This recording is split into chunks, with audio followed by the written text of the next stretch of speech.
여러분, 그리고 관계 공무원 여러분, 반갑습니다. 코로나19 확진자 증가의 대응과 확산 방지를 위해 최선을 다하고 계시는 복지여성 건강국과 관계 공무원분들께 진심으로 감사의 말씀을 전합니다. 지금의 위기를 슬기롭게 극복해 나갈 수 있도록 우리 환경복지위원회도 함께하겠습니다. 성원이 되었으므로 제216회 울산광역시의회 임시 기간 중 제3차 환경복지위원회 회의를 개회하겠습니다. 오늘은 복지여성건강국 소관 일반회계 2020년도 제3회 추가경정 예산안 및 조례안에 대하여 심사하도록 하겠습니다. 의사일정 제1안, 의안번호 제599호 2020년도 제3회 울산광역시 추가경정 예산안 예비심사의 건을 상정합니다. 먼저 복지여성건강국장께서는 발언대로 나오셔서 간부 공무원 소개와 일반회계 2020년도 제3회 추가경정 예산안에 대하여 일괄 잘 설명을 해주시기 바랍니다.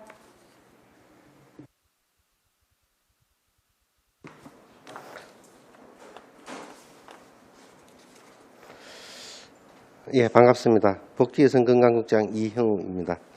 평소 복지여성건강국 업무에 대해 많은 관심과 배려도 시민의 복지 증진을 위해 노력하시는 이상옥 환경복지위원회 위원장님과 위원님들께 깊은 감사의 말씀을 드립니다.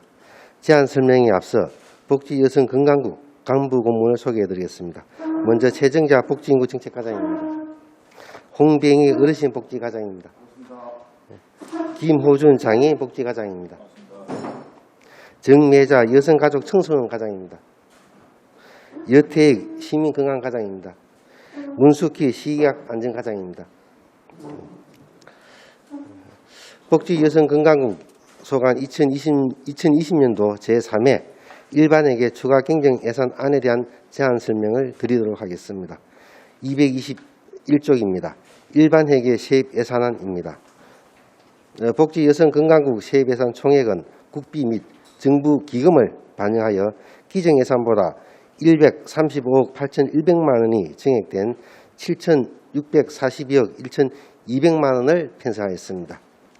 부수별로 살펴보면 복지인구정책과 세입예산은 80억 6,200만 원 증액된 4,238억 5,400만 원이고 어르신 복지과는 7,700만 원 증액된 2,211억 4,300만 원이 되겠습니다.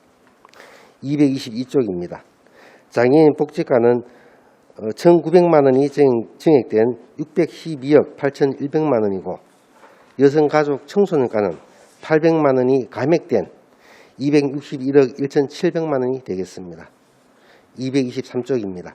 시민건강과는 53억 9,800만 원이 증액된 290억 1,600만 원이고 600만 원입니다. 224쪽입니다. 시기약안전과는 3,300만 원이 증액된 28억 100만 원을 편성하였습니다. 다음은 227쪽입니다. 일반회계 세출예산안입니다. 복지여성건강국 세출예산 총액은 기정예산보다 144억 8,700만 원 증액된 1조 1,225억 1,800만 원을 편성하였으며 시전체 예산의 32.5%를 차지하고 있습니다. 이어서 부서별 주요 세출 예산안을 증가액이 큰 사업과 신규 사업 위주로 설명을 드리도록 하겠습니다. 228쪽입니다.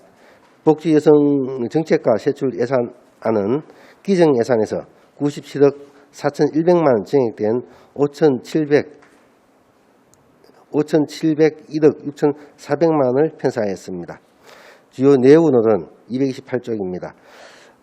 울산 사회서비스원 설립 연구 용역비로 신규 사업으로 5천만 원을 증액 편성하였습니다. 229쪽입니다. 난임부부 시술비 지원 사업은 보건복지부 확정 예시에 따라 1억 5,400만 원을 감액하였고 고위험 임산부 의료비 지원도 3,800만 원을 감액하였습니다. 231쪽이 되겠습니다. 3, 5세 보육료 지원 사업은 교육비, 특별회계 전입금으로 30억 4,700만 원이 증액되었고 보육교직원 처우 개선 관련 대상 증가에 따라 보조교사 지원 14만 7,200만 원, 담임교사 지원비 2억 2,300만 원을 증액하였습니다. 보육교직원 인건비 지원도 지원 대상 증가로 25억 8,100만 원을 증액하였습니다. 232쪽입니다. 긴급복지는 코로나 대응 한시적으로 지원 기준이 완화되고 지급 대상이 확대되어 18억 2,200만 원을 증액하였습니다. 233쪽입니다. 어르신 복지과 세출 예산안입니다. 기정 예산에서 17억 300만 원이 감액된 3,351억 4,500만 원이 되겠습니다. 주요 내역입니다. 독거노인, 중증장애인, 응급안전, 알림 서비스 사업은 관리요원 인건비 및 운영비 증가로 6,100만 원을 적용하였습니다. 234쪽입니다. 노인요양시설 확충 사업입니다. 치매 전담형 노인요양시설 신축공사 지원으로 17억 6,600만 원을 감액하였습니다. 235쪽입니다. 장애인 복지과 세출 예산안입니다. 기정 예산에서 9,300만 원이 감액된 1,198억 3,900만 원이 되겠습니다. 주요 내역입니다. 장애의 날 기념 행사는 코로나19로 축소 시행됨에 따라 1억 2,800만 원을 감액하였고 장애인 활동보조 가상급여는 가상급여 지원 대상자 증가로 2,700만 원을 증액 편성하였습니다. 236쪽이 되겠습니다. 여성가족 청소년과 세출 예산안입니다. 기정 예산보다 2,700만 원 감액된 513억 7천만 원이 되겠습니다. 주요 내역입니다. 자치단체 세일센터 지정 운영은 세일 여성 인턴 추가 배정에 따라 3천만 원을 증액하였고 237쪽 청소년 방과 후 아카데미 운영은 코로나19로 미집행된 프로그램으로 인해 7,500만 원을 감액 편성하였습니다. 238쪽입니다. 시민건강과 세출 예산안입니다. 기정 예산에서 65억 2천만 원 증액된 419억 4천만 원이 되겠습니다. 주요 내역입니다. 코로나19 확진 환자 등 입원 또는 격리 치료비 중 본인 부담금 지원을 위하여 코로나19 격리 입원 치료비 1억 1,300만 원을 편성하였으며 코로나19 해외 입국자 유입 차단을 위해 운영 중인 KTX 울산역 선별진료소 운영에 1억 5,800만 원을 신규로 편성하였습니다. 239쪽입니다. 국가 예방접종 사업은 62세에서 64세까지 어르신 등 인플루엔자 접종 대상 추가 실시 및 중고생 인플루엔자 예방접종 사업으로 17억 9천만 원을 증액하였습니다. 보건소 상시 선별진료소 구축 지원 사업은 간이 형태로 운영 중인 선별진료소를 상시 형태의 선별진료소 구축을 위하여 2억 6,200만 원을 성립 전 예산으로 신규 편성하였습니다. 240쪽이 되겠습니다. 국가 지정 입원 치료병상 음압병실 확충 사업은 울산대학교병원 내 음압병실 4병상 확충을 위해서 15억 5천만 원을 성립 전 예산으로 신규 편성하였습니다. 보건소 한시 인력 지원 사업입니다. 코로나19로 인해 보건소에 부족한 인력, 인건비 지원으로 2억 2,600만 원을 성립 전 예산으로 신규 편성하였습니다. 241쪽입니다. 공공건축물 그린 리모델링 공모사업입니다. 국토교통부 공모사업에 선정됨에 따라 시립 노인병원의 리모델링 비용으로 23억 5,500만 원을 신규로 편성하였습니다. 242쪽입니다. 식의학안전과 세출 예산안입니다. 기정 예산에서 4,900만 원이 증액된 40억 6천만 원이 되겠습니다. 주요 내역입니다. 안심 음식점 지정 운영 사업은 코로나19 예방 안전한 식사문화 조성을 위해 5,600만 원을 성립 전 예산으로 신규 편성하였습니다. 243쪽입니다. 미용 격년대회, 피부 미용 격년대회 행사는 코로나19 확산 방지를 위해서 4천만 원을 전액 삭감하였습니다. 이상으로 복지여성건강국 소관 2020년도 제3회 추가 경정 예산안에 대한 제안 설명을 모두 마치겠습니다. 꼭 필요한 예산만을 편성한 만큼 우리 국 예산안이 원활하게 될 수 있도록 의원님들의 배려와 협조를 부탁드리겠습니다. 감사합니다.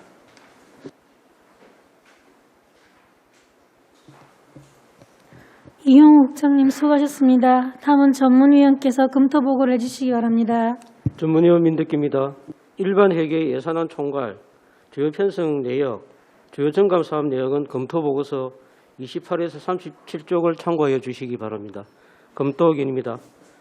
세입 예산의 주요 편성 내용 중 시민건강과 소관, 코로나19 해외 입국자 임시생활 수입 4억 2천만 원 편성 사유, 세출 예산 주요 편성 내용 중 복지 인구 정책과 소관, 난임 부부 시술비 지원 사업 등 각종 출산 장려 활성화 지원 사업 2억 2,800만 원 감액 편성 사유, 어르신 복지과 소관, 노인 요양시설 확충 사업 17억 6,600만 원 감액 편성 사유, 장애인 복지과 소관, 수어 통역비 800만 원 정액 편성 사유, 여성가족 청소과 청소년과 소관, 세일센터 지정 운영에 3천만 원 정액 편성 사유, 시민건강과 소관, 신규 편성 사업 중 공공건축물 그린 리모델링 사업 23억 5천만 원에 대한 설명과 식의학 안전과 소관, 신규 편성 사업 중 주치자 응급의료센터 시설 장비 지원비 2천만 원에 대한 설명이 필요합니다.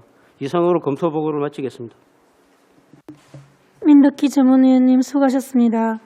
복지여성건강국 소관 일반회계 2020년도 제3회 추가 경정 예산안에 대하여 질의하실 위원께서는 질의하시기 바랍니다. 질의 순서상 서희용 의원 질의하시기 바랍니다. 네, 수고하십니다. 항상 코로나19에 대한 대비로 항상 너무나 많은 업무를 수행하고 계시는 우리 복지여성건강국장님 그리고 과장님 직원분들께 감사의 말씀을 좀 드립니다. 몇 가지를 여쭤볼게요. 지금 이거는 특정 정당이나 이념이나 이런 거하고 관계는 저는 없다고 생각을 하고요. 이제 여기에 대한 파장이 너무나 사회적 비용이 너무나 크게 발생을 하거든요. 그럼 여기에 대해서 기존에 갔다 오신 분이 있으면은 어떻게 차단해서 이분들을 검사를 받을 수 있도록 할 거냐 이 문제가 좀 있는데요. 그런데 아직까지도 검사를 안 받고 계신 분도 계시고 또 제 주위에도 제 지역구에도 그 어르신들한테 권유를 하지만 모르겠습니다. 이게 어디까지 개인정보가 우선이고 어디가 사회 공공의 을 생각을 해야 되는지 모르겠는데요. 그분들에게 권유를 하지만 그분들은 또 자기 자녀들에게나 이렇게 주위사 옆에 사람들 알려질까 싶어서 아예 집 밖을 지금 안 나오신 분이 계세요. 그렇지만 우리가 개인정보나 이런 것 때문에 그분들한테 외부에 알릴 수는 없어요. 그런데 그분은 개인적으로 찾아가서 검사 받으시라 익명으로 검사를 할 수 있는 방법도 있으니 이렇게 권유를 함에도 불구하고 물론 그분들이 건강하게 예를 들어 뭐 14일이 지나서 나오시면 괜찮은데 혹시나 집에 혼자 끙끙 숨기고 계시다가 병이 어르신들 분이나 이런 기저질환이 계신 분들이 심각해졌을 때는 그에 대한 부분을 감당할 수가 없다는 거죠. 그리고 이번에도 분명히 갔다 온 증거가 있고 명백하게 그분이 누군지도 알면도 불구하고 이 지금 우리 선별진료소나 이런 데서 허점이 있어요. 그분들이 가서 진료소에 갔어요.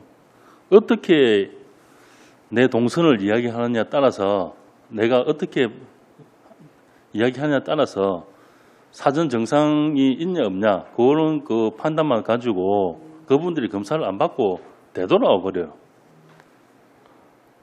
그런데도 그분들은 검사를 받았다. 검사를 받고 나니 음성이다. 이렇게 주위에서는 호도를 하고 다닌다고. 그분들 본인은 예를 들어서 정상이 없어서 다니지만 그분들이 동선이 그리고 그분들이 이제 주변 사회생활에서 다른 분들하고 접촉이 심각하게 많이 되고 있습니다. 기존에 지금 우리가 2.5 단계까지 오기 전에 이미 그분들은 그 주위 분들과 식사도 하시고 차도 마시고 술도 마시고 회의도 하고 그런데 그분들에서 어떻게 가는지 모르니까 그러니까 이제 계속 깜깜이 이렇게 확진자가 생길 수밖에 없다고 저는 생각을 하는데 여기에 대한 대비책이 좀 필요하다고 생각하는데요. 여기에 대해서 저 국장님께서나 아니면 과장님 좀 말씀 좀 해주시죠. 예, 제가 총괄적으로 말씀을 드리겠습니다. 저희들 의원님 말씀처럼 강화문에 좀 다녀오신 분이 현재 저희들이 파악하기는 547명이었습니다. 그래서 저희들이 개인적으로 신고도 받고 신고도 받는 분도 있고 제보를 해주신 분도 있고 그리고 또 저희들이 인솔자들 통해 가지고 명단도 좀 일부 받은 것도 있고 그리고 또 질병관리본부에서도 명단을 내려온 거 있습니다. 그래서 저희들 명단은 한 88% 정도 저희 명단은 547명에 대한 88% 정도 저희 명단을 지고 있는데 그래서 저희들은 이제 계속 시장님께서도 이제 행정명령 12도 12호를 했습니다. 저희들이 다 이렇게 그분들 한 분 한 분을 다 특정할 수 없으니까 이제 검사를 좀 받으시라고 지금 계속 저희들 홍보를 하고 있고 또 명령까지 내려오는 그런 상황입니다.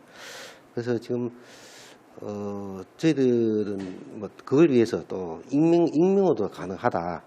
또 보건소도 저희들 6시까지 하던 8시까지도 확대했고 그래서 저희는 강화문 다녀오신 분들에 대해서는 저희들 나름대로는 최선을 다해서 검사를 받도록 지금 안내하고 유도하고 있습니다. 방금 의원님께서 말씀하신 것처럼 보건소에 선별 출석하니까 이제 어떤 말씀에 따라서 검사를 받고 또 검사를 안 받고 검사를 안 받으면서 음성은 나왔다 하는 그런 이야기는 의원님께서 말씀을 주셨으니까 제가 요거는 실태를 한번 제가 상세히 파악해 보도록 하겠습니다. 그래서 지금 저희들 아시겠지만 강화문 관련해 가지고는 70분 한 확진자가 강화문 관련 69번 70분 확진자가 강화문 관련인데 70분 환자로 인해 가지고 의원님이 걱정하신 것처럼 많은 2차, 3차 감염자가 지금 나오고 있습니다. 그래서 저희들은 안타깝게도 생각을 하면서 저희들이 할 수 있는 역량은 지금 최대한 동원해 가지고 그분들 제보도 받고 또 자기들 신고도 받고 또 우리가 명령을 통해서 협박도 하고 또 어떤 그 인솔자를 통해서 이제 명단도 받고 하여서 저희들 할 수 있는 역량은 다 하고 있고 지금도 그 명령은 또 이런 노력은 아직도 지금 계속 진행되고 있다는 말씀을 좀 드리겠습니다. 저는 좀 생각을 하는 게요. 저희 울산시에서 이런 행정 조치에 대한 거는 조금 과하다 할 정도로 좀 했으면 좋겠습니다. 인근 부산시나 광역으로 따지면 부산시가 있죠. 그다음에 기초는 양산이든 기장이든 인근에서 수없이 문자가 오거든요. 그게 보면은 우리 부산시만 대처만 어떻습니까? 몇 월 며칠까지 어떻게 다녀온 분이 검사를 안 할 경우에는 행정조치와 구상을 선고를 어떻게 하겠다는 명시가 딱 있어요. 그런데 울산시는 그냥 무등실하게 어떤 마지막 기간이 없이 그냥 해서 선별검사 받으라, 조사를 하라, 아니면 나중에는 행정조치하겠다 이렇게 하니까 그분들한테 와닿는 게 다르다는 거죠. 그래서 9월 2일이면 9월 1일까지 딱 기간을 정해줘야 그분들이 또 심리적인 압박도 되잖아요. 그 이후에는 여기에 대해서 확진이 되거나 또 주위에 확산이 되거나 이렇게 했을 때는 구상 여부라든지 아니면 행정조치에 어떻게 조치를 하겠다는 확실한 걸 제공을 해줘야 안 그러면 울산시에서 문자만 오네 그냥 넘어가 버리죠. 그래서 이제 그런 부분은 조금 확실하게 좀 해주시고 또 울산시가 지금 중앙의 재난본부의 지침이나 이런 거에 또 자꾸 빗대어서 개인정보하고 우려해서 문자에 대한 부분을 너무 소극적으로 보내는데 그 범위가 어디까지인지는 저는 잘 모르겠습니다. 개인정보의 범위가. 타 시도에서 문자가 오는 게 개인정보는 아무것도 들은 거 없습니다. 그런데 울산이 보낸 문자하고 인근 도시에서 오는 문자하고요. 시민들이 받아들이는 인식 자체가 다르다는 겁니다. 예. 받아들이는 사람 입장으로서 봐야 되는 시민들의 불안한 마음, 그걸 우리가 행정에서 좀 헤아려 주시면 좋겠다는 거고요. 그죠? 그게 단순한 기준이나 이런 거기에 행정 지침에 대한 잣대로만 판단할 수는 없다는 거죠. 그죠? 예, 제가 답변을 조금 드리도록 하겠습니다. 그래서 저희들 이제 강원 갔다 오신 분들한테서는 시장님께 행정명령을 내릴 때 8월 30일 12시까지 저희들 검사를 받으시라 이렇게 했고 지금은 그 이후에 그걸 어겼을 때는 저희들 이제 고발하겠다 이렇게 좀 했고 어제도 저희들 이제 고수도 지역에 집합 금지 명령을 내놓고 그 특정한 지역을 다녀오신 분들은 오늘 10시까지 검사를 받으시라고 저희들 기한을 명시해서 이제 저희들 명령을 내놨습니다. 그리고 문자와 관련 정보 공개와 관련해 가지고 또 말씀을 주셨는데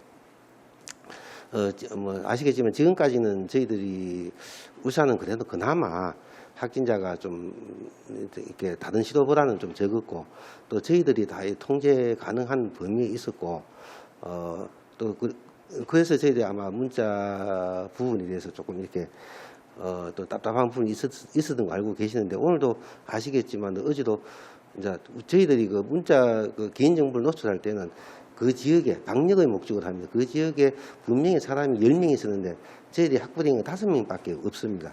5명을 찾기 위해서 저희들 이제 문자를 날리고 그래서 지금도 우리는 이제 그런데 못 찾아가지고 중구에 뭐 어떤 목욕탕이라든지 어제도 저희들 어떤 뭐 사무실이라든지 또 고스톱 장소를 공개를 했습니다.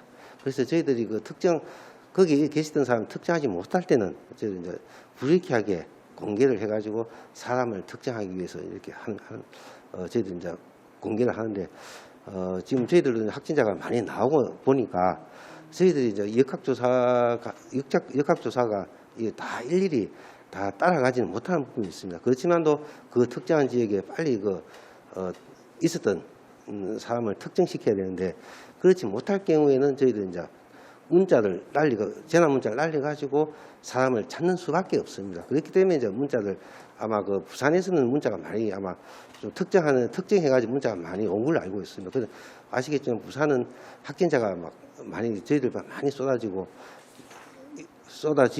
그리고 나서 아마 어떤 장소나 이런 데서 특정하지 못해가지고 장소를 공개한 걸로 그렇게 저는 이해를 하고 있습니다. 하지만 저희들이 어떤 방역 목적상 어떤 특정 지역에 특정한 사람을 다 특정을 했을 때는 저희들이 굳이 그 장소를 공개할 필요가 없다는 것이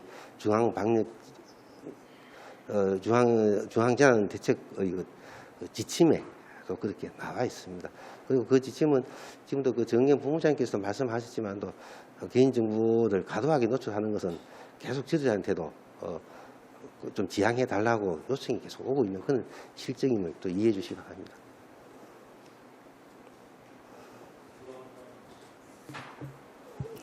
서희웅 의원님 수고하셨습니다. 시민들의 그 불안감은 지금 저희 공무원들이 느끼는 그 이상입니다.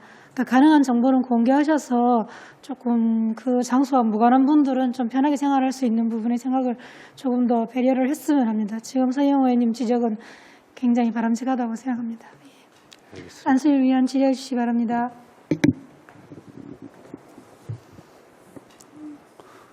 예, 이용우 우리 복지 여성국장님 연일 수고 많다는 말씀드리고 우리 그래도 시에서 제일 큰 조직을 거느리고 있는 국장님이신데 업무가 너무 과중한 관계로 늘 이래 좀 이래 보기가 좀 그렇습니다. 그래서 이번에 그 조직 분리하는데 그 진행이 왜 되는지 그 부분에 대해서 한번 말씀해 주시기 바랍니다. 그렇습니다. 제가 환경복지위원회에 너무 감사하다는 말씀을 드립니다. 또 의원님께서도 저희 칼럼도 써주시고 또 시정 질문도 하시고 또 서 의원님께서도 계속 우리 복지여성 건강국 분리에 대해서 계속 관심을 가져주시. 아마 작년하고 지금까지 아마 관심을 가져주셨던 것 같습니다. 너무 감사하다는 말씀을 드리고 그래서 지금 우리 조직부서 기획실에서 시민건강과를 분리하는 것으로 이제 결정을 내놨고 아마 지금 입법 예고가 되어 있는 상태에 있습니다. 입법 예고가 끝나면은 또 관련 절차를 또 이행해가지고 아마 기획실에서 또 행정자치위원회를 통해가지고 아마 확정이 되지 않겠느냐.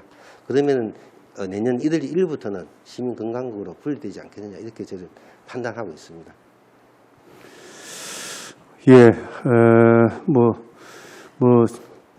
보니까 시민건강국 복지국하고 시민건강국하고 분리되는 것은 기정사실화 되는 것 같은데 보면은 또 업무가 또 과다한 업무는 또 이래 또 분리해야 되고 또 우리 지금 코로나19 총괄 우리 컨트롤 타워 역할을 하는 게 우리 시민건강과장님이 지금 맡아가 하고 계시죠.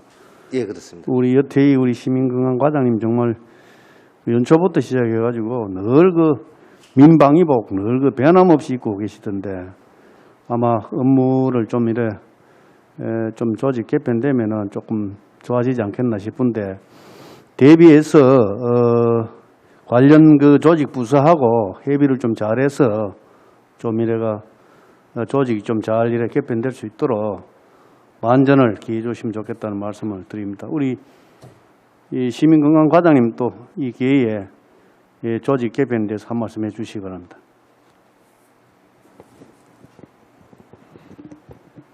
네, 시민건강과장 유택입니다.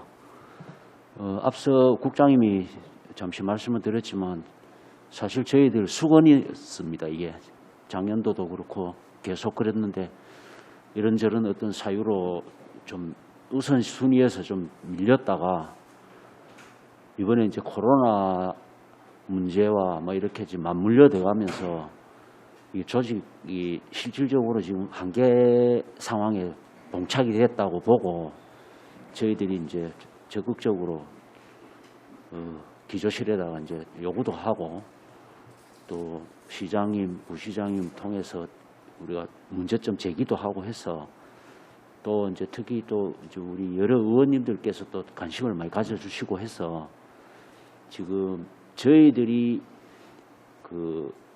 생각했던 거의 전부가 반영이 됐다라고 보시면 됩니다. 일부 조금 부족한 부분이 있다고는 생각을 하는데 그 정도는 충분히 있을 수 있다라고 보고 그래서 지금 입법 예고가 이제 시행일이 이제 이게 보면 시행일이 2021년 1월 1일자로 지금 발족이 되는 걸로 이렇게 되어 있는데 아마 이제 우리 조직 부서나 인사 부서나 이런 데서 이제 좀 아마 발 빠르게 아마 움직여서 아마 1월 1일 되면 새로운 조직이 가동이 될 걸로 지금 예상을 하고요.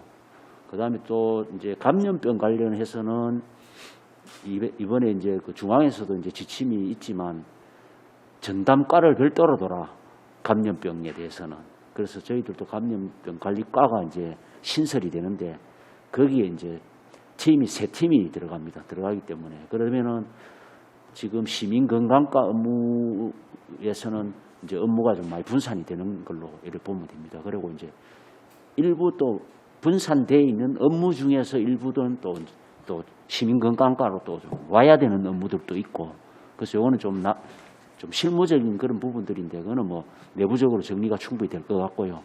지금 우려하시는 어떤 부분들을 저희들이 잘 좀 체크를 해서 어떤 문제가 없도록 최선을 다하도록 하겠습니다. 감사합니다. 예. 좀 잘 해주시고요. 또 울산은 코로나가 참 청정 지역이라고 이래 또 자부하고 좀 이래 오다가 관리 잘 해 오다가 최근에 이제 또 이런 또 전국적으로 또 확산 인로가 되어 가고 있는데 정말 우려스럽고 염려스럽습니다. 그래서 어찌됐든 간에 이게 더 확산되지 않게끔 우리 국장님을 또 중심을 해서 평소에 해 오신 대로 또 좀 이래 관심을 또 집중해야 되지 않겠나 이렇게 생각이 되어집니다. 관리 좀 잘 해주시기 바랍니다. 그리고 우리 복지 인구정책과장님, 우리 사회복지 공무원들 요즘 민원인들하고 피해 사례가 속출하고 있는데 정말 요즘 각 주민센터에서 보면은 취약계층 그런 주민들 복지 업무 관계로 와가 동에 와서 이래저래 하다가 민원 보다가 고성이 오가고 이런저런 그런 불미스러운 일이 많이 발생합니다. 그래서 이번에 이거 보니까 추경에 안전상담실 설치 지원 사업이 이제 편성되어 있는데 정말 이런 사회복지 공무원들 안전상에 문제가 일어나지 않게끔 정말 특단의 조치를 좀 잘 취해줘야 되겠다. 이번 또 기회에 또 예산을 적절히 잘 편성해 주셨는데 지금 일어나는 그런 피해 사례들에 대해서 한 말씀 좀 해주시기 바랍니다. 네, 저희가 이번에 사회복지공무원 안전상담실을 설치하게 된 계기가 의원님께서도 말씀하셨지만 최근에 우리 울산 중구청 공무원 폭행 사건이 2월 7일에 있었습니다. 새 파이프로 이제 공무원을 폭행한 사건이 있었고, 다음 창원 마산 하포구청에서 또 탁자에 부딪혀갖고 내진탕 일어나는 사건이 있었고요. 또 최근에 중구 학성동에 전화로 협박하고 시카를 들고 또 주민센터로 찾아오시는 분이 있었습니다. 그래서 저희가 이게 가장 일선에서 주민들하고 접촉하는 우리 사회복지 공무원들의 안전을 도모하기 위해서 저희가 안전벨이라든가 이런 건 설치가 되어 있는데 지금 직접 대면을 안 하고 투명 칸막이를 좀 설치해서 별도의 공간에서 그 민원들하고 접촉하도록 저희 시에서 이제 각 구군에 500만 원씩 하고 구에서 50% 500만 원씩 부담해서 한 1,000만 원 정도면 옆에 사무실 옆에다가 한 개 안전상담실을 설치할 수 있더라고요. 저희 남구가 지금 설치가 되어 있습니다. 한 개소가. 그래서 저희가 현장도 가보고 저희 국장님께서 특별히 좀 관심이 많으셨어요. 꼭 편성을 해야 된다 해서 제가 이번에 일단 구군별로 한 개소씩해서 5,000만 원을 편성하게 되었습니다. 2,500만 원 편성이 되었습니다. 예, 특별히 각 주민센터에 사회복지공무원들 민원실 별도로 민원인하고 상담 요원하고 이래 분리될 수 있도록 이래 안전 칸막이 투명 유리하면 안 되겠지. 투명 칸막이를 좀 해가지고 좀 민원인하고 분리할 수 있도록 정말 안전하게 업무 볼 수 있도록 좀 잘 그래 해가지고 해주시면 좋겠다는 말씀드립니다. 네, 잘 준비하도록 하겠습니다. 예, 이사입니다. 예. 안슬 의원님 수고하셨습니다. 손주아 의원 질의해 주시기 바랍니다. 감사합니다. 손종학 의원입니다. 이 자리에서 이렇게 자료를 좀 요청할게요. 지금 이걸 가지고 질문하면 시간이 너무 많이 갈 것 같아가지고 도저히 안 되겠고 자료를 별도로 요청하겠습니다. 너무 알고 싶은 게 많아가지고 공부는 안 돼 있고 여러 번 대화를 통해 좀 얕은 지식을 좀 보충하려 했지만은 오늘은 여러분들 잡고 있는 것 자체가 시민한테 큰 부담이 될 것 같아가지고 몇 가지만 질문하고 말겠습니다. 아까 우리 서영 의원께서 참 좋은 질문하셨습니다. 광화문 집회에 지금 현장에 갔다 오신 분이 현재 우리가 추정하는데 몇 명이나 겠습니까? 537명이나 겠죠, 그죠? 저희는 547명으로 지금 파악하고 그렇죠. 있습니다. 537명으로 내가 보고받고 47 있는데, 명. 그죠? 네. 자, 그 중에 아까 방금 이야기하셨던 게 88%는 우리가 명단을 확보했다 이야기하셨습니다. 그죠? 네. 근데 88% 명단 확보한 중에도 아직도 검사를 다 안 받은 사람이 있다는 뜻 아닙니까? 그죠? 예, 말씀하시면 제가 답변 드리겠습니다. 그러고 나머지 88%만 이렇게 확보되어 있다. 그럼 나머지는 12%는 어딘가 그분들이 나타나지 않고 있다는 이야기입니다. 그분들로 인해 가지고 사실상 저녁에 밖에 나가 보신 적 있습니까? 식당에 가본 적 있어요? 국장님 예. 가보셨습니까? 예. 이 주변에 말고 이 주변에는 좀 호황입니다. 그래도 그나마 예. 동네에 한번 나가본 적 있습니까?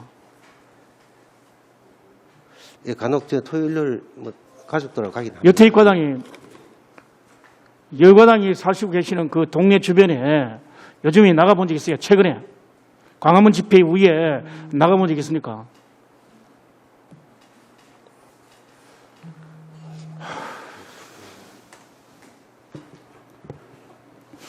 뭐 솔직히 답변을 드리면 제가 지금 1월 20일부터 지금까지 동네 주변을 돌아보지를 못했습니다.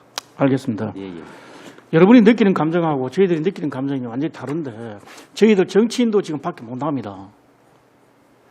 퇴근하면 요즘에는 가급적이면 외부 일정을 거의 줄이고 집에만 갑니다. 내로 인해 가지고 내가 접촉했던 내가 매개체가 될까 싶어 겁나고요. 그죠? 내 지역구에 신정사동이라는 소문이 하도 많이 나 있어가지고 그쪽 가도 뭐합니다. 내가 그분한테 감염돼가 내가 누워야 되는 그런 경우도 있고 나로 인해 가지고 타인에게 옮겨지는 그런 게 있어가지고 겁이 나가지고 요즘 못 가요. 이런 걸 신속하게 여러분들 해결해 주셔야 되는데 부담을 아직 여전히 지금 그게 문제가 해결이 안 되고 있다는데 굉장히 큰 문제가 있고 두 번째 지금 청와대에 여러분들 우리 울산의 그 동성팍 문자와 관련돼 가지고 청원이 올라와 있는 건 알죠? 그죠? 예. 아시죠? 예. 왜 동선을 이렇게 공개를 안 합니까? 일일이 3월, 4월 달에는 그렇게 공개했잖아요. 그래서 그걸 피하고 가급적이면 그것을 피하고 이렇게 왔는데 왜 갑자기 그걸 안 하십니까? 이야기하시는 게 개인 인권보호 뭐 그런 이야기 하는데 우리 시민들은 불특정 다수의 시민들은 더 분할에 휩싸여 있어요. 이 문제 가지고. 여과장님 말씀하십시오. 네, 부의장, 제가 좀 답변을 드리겠습니다. 지금 우리가 확진자 관련해서 이제 동선 공개에 대한 주민 불만이 많다라는 것도 알고 있고요. 그다음에 청원도 들어가 있는 것도 알고 있는데 이게 지금 우리 시민들도 그렇고 우리 일부 기자님들도 그렇고 우리가 브리핑을 하면서도 그런 걸 이제 많이 설명을 드리지만 이게 지금 이해 부족이 지금 있어서 이걸 좀 해소를 시켜야 되는데 어제 제가 UBC 시사진단 그 대담 프로 이제 녹화를 했는데 거기서도 이 이야기를 굉장히 많이 했습니다. 그 진행자가 또 질문도 많이 했고 이렇습니다. 지금 동선 공개는 확진자의 동선 공개는 우선 목적이 딱 하나밖에 없습니다. 뭐냐면 확진자와 접촉한 사람을 찾기 위한 목적 이외에는 아무것도 없습니다. 다른 거는 일반 시민들이 알 권리 차원에서도 뭐 좀 알려줘야 될 필요가 있고 하지만 이 확진자의 동선과 관련해서는 그거하고는 아주 무관한 별개의 사안이고 오로지 확진자와 접촉한 사람을 빨리 찾아서 이 확산을 차단하는 데 목적이 있고요. 잠깐만요. 그게 공개 안 되면 모르겠어. 내가 만약 그 시간대 그 사람과 겹쳤는지 안 겹쳤는지를 몰라요. A라는 지점이 안 나타나면 설명을 드리겠습니다. 내가 그 사람하고 겹쳐가지고 그 사람하고 했는지 안 했는지 그러니까 답변을 드리겠습니다. 검사도 안 가는 거야. 답변을 드리겠습니다. 그래서 이제 이게 그러니까 2월부터 이제 동선 공개가 지방자치단체별로 다 달리 이게 공개가 되다 보니까 문제가 너무 생기니 그러니까 중대본에서 이제 그 확진자의 이동 경로 등 정보 공개 안내 제3판이라 해가지고 이제 3판까지 나왔는데 이거를 이제 만들어서 이걸 준수하도록 하고 있습니다. 하고 있는데 이게 핵심이 뭐냐면 확진자와 관련되는 성별, 연령, 국적, 거주지, 직장명 공개하지 마라. 그 다음에 직장명은 그 불특정 다수에게 전파시켰을 우려가 있는 경우에 한해서 공개할 수 있다. 이제 요 단서가 있고요. 그 다음에 뭐냐면은 동선 공개는 하더라도 정상 발현일, 최초 발현일 2일 전부터만 해라. 이게 무슨 말이냐 하면 그 앞에 3일, 4일, 한 달, 2달 전에 거 해봐야 아무 의미가 없다는 이야기입니다. 이거 왜냐하면은 자, 알겠습니다. 정상 발현이 되려면은 감염력이 있어야 되는데 2일 이전은 전파력이 없다고 자, 보는 겁니다. 여과당 중앙에서. 이상 알겠습니다. 예, 대충 내용을 알고 저도 알고 있는 내용인데 그리고 하나만 더 설명을 시민들 드리겠습니다. 이야기할 때는 예, 하나만 더 몇 시간 다 말씀드리겠습니다. 뺐잖아 지금. 하나만 더 말씀을 드리겠습니다. 과장님 말씀 다 그다음에 듣고 이제 가장 이제 혼란스럽고 시민들이 오해를 하고 있는 부분이 뭐냐면 방금 우리 저 의원님도 마찬가지고 이제 그런 의구심을 갖는 부분인데 내가 갔다 왔는지 어느 시간대에 그 시설이 분명히 확진자가 나왔다는데 이걸 이제 내가 모른다 이제 이런 건데 그거는 걱정하실 필요가 없는 게 그 갔다 온 사람이 특정된 사람한테는 연락이 다 갔고 검사를 다 합니다.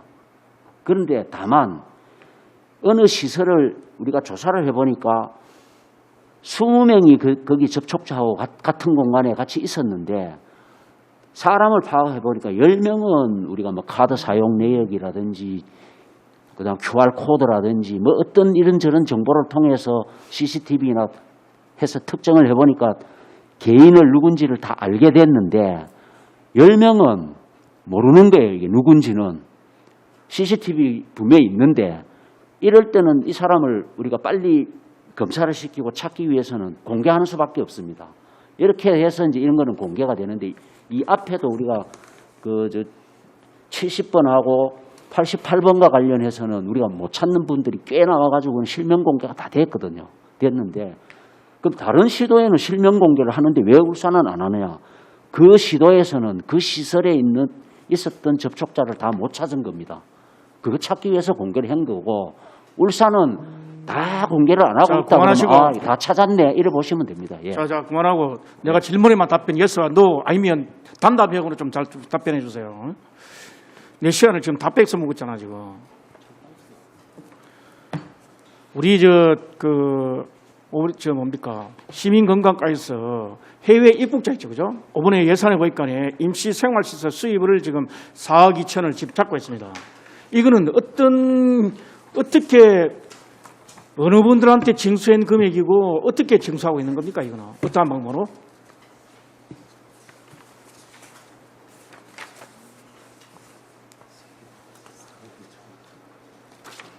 이 뭐 시간 다 잡아먹고 예, 저 답변 드리겠습니다. 이 질문거리 많이 많네. 예, 답변 드리겠습니다. 예. 간단하게 답변 드리겠습니다. 우리가 지금 울산광역시 교육 수련원을 강동에 있는 시설을 우리가 지금 임시생활시설로 쓰고 있습니다. 해외 입국자들.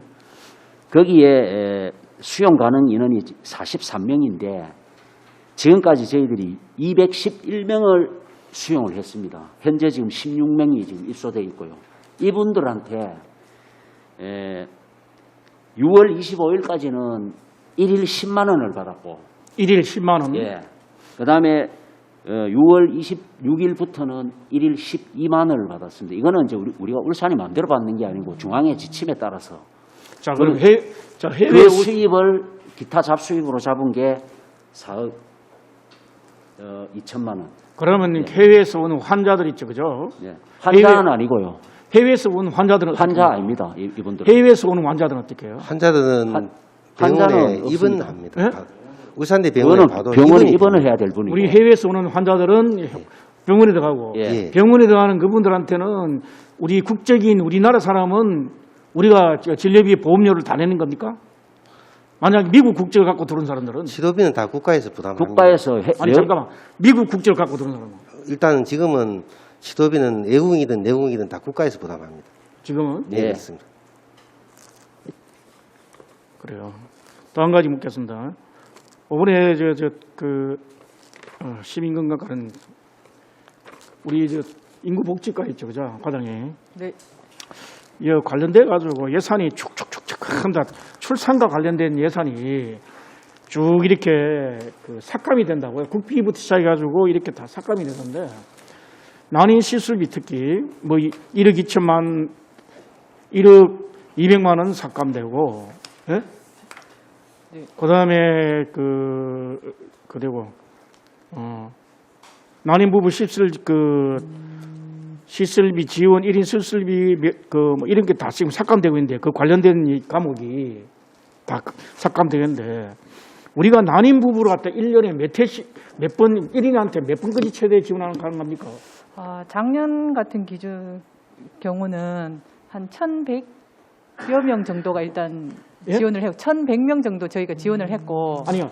1,100명 했는데 예. 1인한테 몇 번까지 기회를 줍니까? 1인한테 저희가 최대 17회까지 가능한데 17회. 가능한데 평균적으로 한 3번에서 4번 정도 이제 신청을 한다. 그 정도 지원하고 있습니까? 네. 그럼 그 지원하는 금액은 얼마 됩니까? 보통? 금액은 이제 여기 책자에도 보시면 나오지만 횟수마다 금액이 다 다릅니다. 전체적으로. 그러니까 체외 수정이 있고 인공 수정이 있고 1회당 네. 뭐 50만 원에서 50만 원, 40만 원 그렇게 기준이 다 정해져 있습니다. 다 정해져 있고 예. 최대만 한 번 한다 치면 한 평균 50만 원 잡으면 150만 50만 원 원 정도 정도. 잡고? 예. 거기 전체 50만 원 정도 하면 그 비용이 전체가 다 됩니까? 그게 이제 저희가 그 시술비 중에 일부 이제 그 건강보험으로 지원하는 거 빼고 본인 부담금하고 비급여를 저희가 지원을 하고 있거든요. 그러니까 그게 이제 건강보험에서 지원해 주는 거 빼고 자기가 부담하는 비용하고 비급여만 일단 저희가 요 예산으로 지원을 하고 비급여면 있습니다. 자기가 부담해야 될 금액이네요. 예, 비급여. 예. 그걸 우리가 시가 지원해 주는 겁니까? 네, 맞습니다. 국비하고 시비에 같이 지원. 해가지고 매칭 해가지고 주는 거예요? 네. 그러면 왜 예산을 이렇게 이번에도 이렇게 삭감이 됩니까? 저희가 이제 좀 신청. 연말도 끝나지 않았는데. 요건 이제 국가에서 이제 전국적으로 보다 보면 예산 범위 내에서 이제 확정 내시가 저희가 이제 통보가 와서 제가 정리하는 부분이고요. 그러니까 당초 예상한 것보다 신청이 좀 적어서 예산이 좀 남을 걸 예상해서 지금 좀 삭감을 했습니다. 만약 이 금액이 정확하게 판단해가지고 지금 3차 추경에 지금 삭감하는 거예요? 요거는 이제 복지부에서 전국적으로 조정을 한 금액이고 저희가 작년 같은 경우에 지원한 걸 기준으로 해서 이 정도 하면 되겠다 해서 저희가 조정한 겁니다. 알겠습니다. 예산이 이 예산을 빼가지고 다른 데 쓰기 위해서 국가에서 가져가기 위한 건지 아니면 그게 그런 부분은 아닙니다. 저희가 신청하는 부분들에 대해서는 다 지원하고 있습니다. 그래요? 그래요. 그다음에 우리 시민 건강까지죠, 그죠? 국가 예방 접종이 이제 19억을 이렇게 편성합니다. 11억 9,300만 원을 이렇게 편성합니다. 예? 왜 갑자기 이 비용을 이렇게 3차 추경 때 이렇게 편성하는 건지 무슨 저하기 위해 이렇게 하는 겁니까 이거는? 제가 말씀 좀 드리겠습니다. 지금 아시겠지만 독감이 가을에 많이 나오고 지금 코로나하고 겹치면은 상당히 더 위험하지 않겠나 이래서 정부에서 지금까지는 65세 이상 어르신한테만 독감을 무료로 접종했는데 올해는 그 연령을 좀 낮췄습니다. 62세부터 64세까지 62세 이상은 독감을 받도록 이렇게 정부에서 지원이 됐고 또 그 중고등학생 지금까지는 6개월에서 13세 미만만 또 무료 접종했는데 이번엔 그 기한을 확대해가지고 14세에서 18세까지 그 기한을 늘렸습니다. 그래서 무료 접종 대상수를 정부에서 대폭으로 늘려줘가지고 추가 예산이 내려온 것입니다. 예, 인플루엔자 그렇습니다. 예, 그렇습니다. 지금 65세였는데 62세까지도 이제 이렇게 그 범위를 넓혔습니다. 손정아 의원 수고하셨습니다. 장윤호 의원 질의해 주시기 바랍니다. 네, 반갑습니다. 연일 코로나19 방역으로 수고가 많으십니다. 한 두 가지만 여쭙고 싶은데요. 첫 번째는 지금 자가격리시설을 지금 외부에 주변에 있는 분들한테 어떻게 알리는 표지판을 설치를 하는 건지 아니면 지금도 이렇게 자가격리시설이라는 것을 모르는 채 이렇게 하고 있는 건지. 네, 과장님께서 구체적으로 답변을 드리도록 하겠습니다. 예, 답변을 드리겠습니다. 지금 저희들이 이제 격리 시설로 지금 운영하고 있는 게 지금 3군데가 있는데요. 먼저 이제 앞서 설명드렸던 우리 그 교육수련원 강동에 울산광역시 교육청이 소유하고 있는 교육수련원 강동 동해안로에 있습니다. 10명이요. 그다음에 같은 인접하고 있는 데 이제 민간 시설인데 시코 호텔이라고 호텔입니다. 여기에 저희들이 지금 운영을 2개를 하고 있고요. 그다음에 현대자동차가 자체적으로 운영하고 있는 게 내나 북구 산하동에 송일관이라고 자체 그 수련관이 있습니다. 그래서 이래 3군데가 지금 운영이 되고 있는데, 그럼 이거를 이제 안내판을 이제 붙이느냐 안 붙이느냐, 이제 이거는 사실은 이제 그 주변 사람들이 그걸 원하지도 않고 또 붙여야 될 필요가 없는 게 그걸 보고 찾아올 일이 없는 거예요. 왜냐하면 우리가 다 수송을 직접 해버리는 분들이기 때문에 자기 스스로 거기에 올 일이 없기 때문에 그 표지판을 보고 올 그 사항이 없습니다. 그래서 그거는 굳이 그걸 뭐 붙일 필요도 없고 또 붙여야 될 이유도 없고 지금 그런 상황입니다. 제가 그 질문을 드렸던 이유는 앞서 우리 동료 의원들이 질문을 했던 내용하고 거기에 대해서 어떤 변화가 있었는지 궁금해서 한번 문의를 한 거고요. 사실 그것도 어떤 선택을 하기가 쉽지 않을 거라고 생각이 듭니다. 그래서 어떤 게 정답인지 저도 지금 사실 판단하기 어려운 것 같은데, 어쨌든 시설 자체가 제가 뭐 3군데 다는 모르겠지만 한 2군데 정도는 지역하고 그 주민들 거주 시설하고는 떨어져 있는 시설이니까 크게 뭐 문제는 없을 것 같은데, 그래도 나름대로 거기에 대한 명분은 준비를 하고 계셔야 될 거라는 생각이 듭니다. 예, 2번째 질문을 하나 드리겠는데요. 코로나19 때문에 지금 그 피가 혈액이 많이 부족한 걸로 알고 있습니다.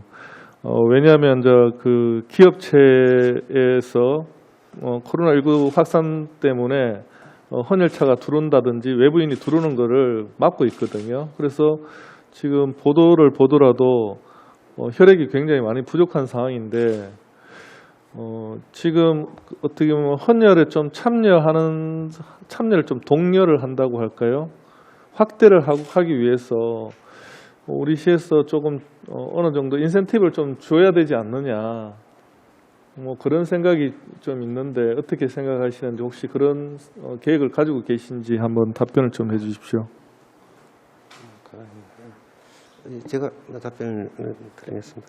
아무래도 혈액 원장님께서도 자주 제 방에 오십니다. 그래서 혈액이 좀 부족하다, 좀 혈액을 또 하시는 분들도 참여율이 많이 떨어진다, 이렇게 이야기하십니다. 그래서 저희들한테 좀 뭐 말씀하신 것처럼 이렇게 수혜를 하시는 혈액에 참여하신 분들한테 뭐 작은 선물이라도 하나 줄 수 있도록 좀 하면 하면 좋지 않겠느냐, 이런 건의가 있었습니다. 그래서 저희들도 올해는 저희들 예산이 없고 내년에 한번 저희들 혈액에 동참하시는 분들한테 작은 선물이라도 좀 하나 할 수 있도록 같이 협의를 하고, 저희는 또 그걸 통해서 좀 많은 또 동참할 수 있도록 유도를 해 나가겠습니다. 네, 그 금전적인 어떤 보상이 좀 필요할 수도 있지만, 저는 그보다 어떤 그 시에서 공문이나 이런 걸 통해 가지고 기업체들한테 좀 참여를 협조를 좀 구하는 그런 거를 좀 그는 저희 계속 하고 있어, 같이 하고 계세요. 있습니다. 현대자동차나 중공업이나 그 SK 인데 대기업이 하고 있고, 우리 시에서도 저희 시에서도 몇 번 와가지고 예년 같으면 한두 번 정도 왔는데 지금 우리 시에도 한 3번 정도 왔습니다. 갖고 그건 저희들 같이 협조를 해가지고 지금 하고 있습니다. 예, 한번 더 살펴보시고 혹시 더 어떤 보완해야 될 부분이 없는지, 또 혈액원하고도 한번 유기적으로 소통을 하셔가지고 시에서 어떤 부분을 더 좀 지원할 수 있는지를 한번 협의를 해주셨으면 좋겠습니다. 예, 그렇게 하겠습니다. 예. 이게 환자는 계속 발생되는데 혈액이 부족하면 이게 좀 위험한 상황이 되기 때문에 그렇습니다. 예, 잘 알겠습니다. 예. 그렇게 하겠습니다. 이상입니다. 장현우 의원 수고하셨습니다. 손정학 의원 질의하시겠습니까?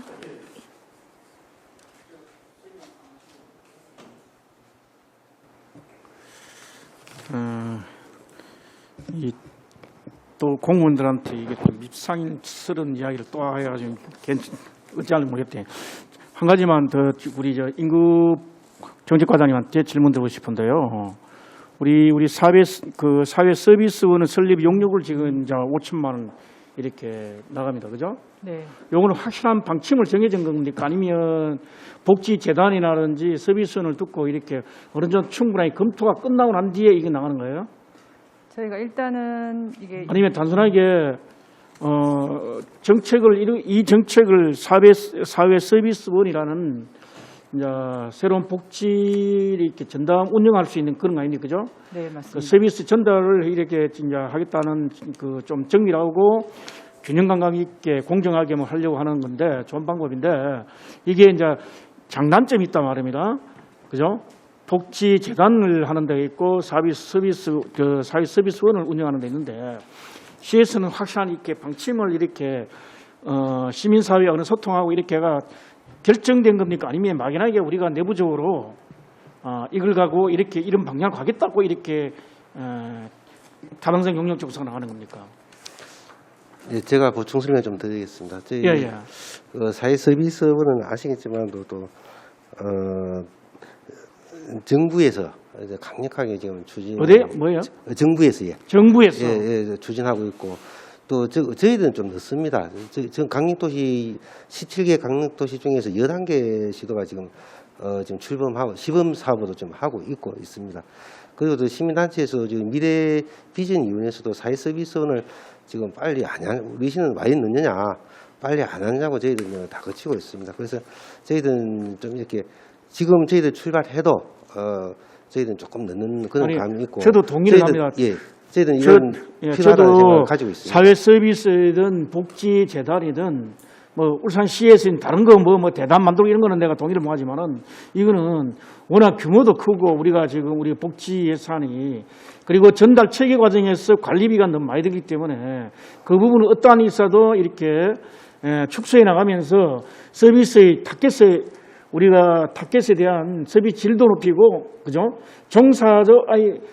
서비스 전달하는 종사자의 만족감도 높이기 위해서는 가장 좋은 방법이라 저는 생각하고 있어요. 있는데, 이게 사회적으로 어느 정도 울산시 사회에 어느 정도 동의가 돼가지고 요구를 하겠다는 건지, 그게 정확하게 이해가 안 되고요. 그리고 용역기관 5천만 원 같으면, 사실상 용역이 이 정도 규모 같으면 큰 용역이 아니란 말입니다. 아마 울발년 정도 이 정도 나가는 것 같은데 맞습니까? 지방 공기업 평가원에 나갑니까? 네. 그럼 서울 우리 지방 행정연구원 연구원 그거 나가는 겁니까? 연구원 아니고 공기업 평가원이라고 별도 기관이 있습니다. 예. 거기 나가는 거죠, 그죠? 네. 만약에 이게 타당성 있다 해가지고 이게 결정된 것 같으면 우리가 지금 사회단체에 지금 복지 재단을 많이 위탁하고 있잖아요, 그죠? 그걸 일시에 다 거둘수록 위탁을 환수를 할 수는 없겠지만은 어느 정도 이렇게 환수를 가능합니까? 저희가 이게 지금 시가 위탁하고 있는 시설이 한 15개소 정도 일단 있고요. 시에서 직접 위탁하고 있는 시설이 그래서 지금 위탁 기간이 정해져 있기 때문에 이제 위탁 기간이 만료되는 시점에 저희가 가지고 오고 그다음 새로 신규로 신설하는 그런 우리를 바로 바로 가져오고 이렇게 운영할 계획입니다. 그리고 아까 예산도 말씀하셨는데 저희가 본부 인원은 한 20명 정도를 하고요. 그다음에 각 시설들의 인원은 각 사업에 다 편성이 돼 있기 때문에 일단 시에서 저희 부서에서 편성하는 예산은 이제 본부 운영에 대한 예산이고 각 돌봄이라든가 국공립 어린이집이라든가 노인복지관을 가져온다면 그거는 부서마다 이제 사업을 편성하기 때문에 그 예산으로 일단 운영이 될 겁니다. 그러면 이걸 해가지고 우리가 절감이 예산은 관리비라든지 이런 예산의 전체 절감이 어느 정도 된다고 봅니까 지금? 저희가 아직 거기까지는 저희가 파악을 못했고요. 예, 저희가 일단은 이 시도 사회 서비스의 목적이 이제 국민의 삶의 질을 향상하고 그다음에 종사하는 서비스원들이 좀 이렇게 안정적인 직장을 갖도록 하는 게 그거는 학술적으로 다 이해되고 되는데 실질적으로 이걸 해가지고 제가 알고 싶어하는 거는 우리 1조 원의 예산에서 그죠 어느 정도 이렇게 스펙을 이렇게 줄일 수 있고 이렇게 의원님.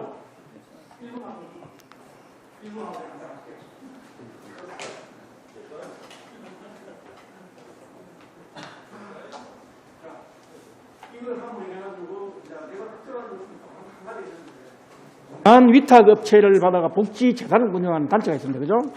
복지 그 재단이 뭐 특별하게 또 타격이 가지 않겠나 하는 게 좀 걱정인데 그런 점에 대해서는 특별한 게 없습니까? 의원님, 그래서 이제 서비스원 요게 연구 영역입니다. 의원님께서 방금 걱정하신 것처럼 단점도 있을 것입니다, 분명히. 그리고 예산이 얼마큼 절감되는지도 또 저희들 알아야 됩니다. 그래서 종합적으로 이제 판단해가지고 저희들 할 것인지 말 것인가. 또 방금 의원님 말씀드린 기존에 있는 복지재단들이 또 이렇게 자기들한테 또 수익상 자기들 위탁받아야 위탁을 못 받는 부분도 있습니다. 뭐 불만도 있을 것입니다. 그래서 저희들 이런 것을 연구 용역을 통해 가지고 한번 다 이렇게 다 점검을 한 후에 그래도 이 필요하다. 안 그러면 이 필요 없다. 이래 되면은 저희들이 판단할 수 있는 여지가 있을 것 같습니다. 알겠습니다. 추가 질문하지 않고요. 담당 부서의 그 실무자분한테 좀 내가 질문을 좀 끝나고 난 뒤에 좀 이렇게 알겠습니다. 네. 답변 드리도록 하겠습니다. 손정은 의원님 수고하셨습니다. 서영 의원 질의해 주시기 바랍니다. 예. 손정은 의원께서 말씀을 주셨는데 사회서비스원에 대한 부분은요. 저는 한 가지만 딱 듣고 싶은 게 어떤 거였냐면 근데 다 계속 답변을 안 하시더라고요. 근데 울산시에 다 하고자 하는 의지가 어떤 거냐는 거거든요. 예. 근데 거기에 대한 답변이 없어서 뭐 차후에 한 말씀 주시고요. 예. 이제 이 계속 방역에 대해서 좀 말씀드리겠는데 이 방역은요. 방역으로만 끝나지는 않습니다. 지금 현재 우리 코로나19에 대한 이 사회 전반의 경제 다 미치는 영향이 있죠. 그래서 방역하고 이 경제는 지금 현재 같이 가야 되거든요. 어느 게 우선이다, 어느 게 후순이다라고 판단할 수가 없습니다. 그렇죠? 그래서 이런 부분에 있어서는 행정에서 좀 선제적인 노력하고 그리고 시민들의 그리고 동참 의식도 같이 좀 필요하다라는 또 시민들께도 좀 말씀을 좀 드리고요. 저는 이제 아까 말씀드린 문자에 대한 부분인데 문자 제가 이야기 드리는 거는요. 그분들에 대한 뭐 직장명이라든지 뭐 성별이라든지 나이라든지 이런 걸 제가 말씀드린 게 아니고요. 그리고 또 문자의 양을 이야기 드리는 것도 아닙니다. 문자 양이 많다고 좋아하시는 분도 없어요. 또 문자를 너무 많이 보낸다고 싫어하는 분도 계시거든요. 각자의 그 판단에 따라서 선호도가 다르기 때문에 그런 차지를 하더라도 우리가 문자를 보내는 이유가 뭡니까? 그죠? 물론 그분들을 찾기 위한 목적도 있을 거고, 그리고 정보를 공개하고자 하는 의도도 있을 거고, 그리고 이제 예방을 하고자 하는 목적도 있을 거고, 또 시민들한테 안심을 주기 위한 목적이 있을 거란 말입니다. 그런데 이제 그런 부분에 있어서 시민들이 바라는 건 뭐냐면은 안심이거든요. 예. 그런데 거기에 받는 메시지에 닿는 게 시민들은 부족하다고 느끼니까 시민들이 울산시에다가 그렇게 이야기를 하는 거죠. 그죠? 그리고 이제 너무 두둥실하게 문자를 보낸 부분은 어떤 거냐면은 그냥 뭐 간단한 세부적으로 예를 들면 울주군이다. 울주군 발생. 뭐 몇 번 환자. 이렇게 해버리면은 우리 울산이 얼마나 넓습니까? 서울시의 1.2배인데 울주군에 있는 23만 명 인구가 전부 다 긴장을 해버려요. 그런 걸 얘기를 드리는 겁니다. 알겠습니다. 저희들은 시민들이 이야기를 저희들한테 많이 전달하는 거는 그걸 얘기 드리는 겁니다. 알겠습니다. 그래서 남구 몇 번 환자 발생, 남구의 25만 인구가 다 위축돼 버리는 거죠. 그러니까 거기에 대한 경제적인 부분도 너무 파격이 크다는 거고요. 그런 걸 좀 한번 생각을 해봐주면 좋겠고요. 그리고 이제 그 혈액도 저도 이야기 잠시 들으려는데 그 혈액은 제가 작년에도 계속 이야기 드렸는데 이건 우리 울산시부터 변해야 됩니다. 울산시 내에 우리 직원분들한테 아무리 혈액에 대해서 혈액 차량에 와서 뭐 동참해달라 하면 뭐합니까? 하다못해 공가제도도 활용을 못하는데, 그죠? 그런데 어떤 기업들한테 어떻게 그 기업에 하라고 하겠습니까? 그냥 그런 부분이 좀 아쉬운 부분이 있고요. 그냥 그렇게 간단하게만 짚어드리고, 그리고 이제 그 복지공무 정책 과정에 그 우리 교직원에 대한 인건비 지원 부분이 있던데, 뭐 이런 추경 금액을 저는 이야기 드리고 싶은 게 아니고요. 국공립 어린이집에 대한 이 전반적인 저 과정을 좀 한번 짚어보셔야 될 것 같아요. 어떤 거냐면 국공립 원장님들이 그 임기에 따라서 우리가 다른 또 어린이집으로 또 변경을 하고 하지 않습니까? 그러면 거기에 가실 때 자기가 맞는 어린이집 교사분들을 굳이 데리고 가요. 또 호봉수가 높은 교사분들은 또 안 받아요. 배척을 해버린다. 나갈 수밖에 없도록 호봉수를 낮은 사람을 또 이제 선임을 하거든요. 그러니까 이런 부분이 좀 보셔야 될 것 같고요. 그리고 다른 부분은 따로 찾아뵙고 한 말씀드리고, 그리고 저 장애인 복지과정 우리 장애인 그 지금 밖에 집회하는 우리 이 부분 지금 어떻게 지금 협의를 하고 있는지 좀 말씀 주시면.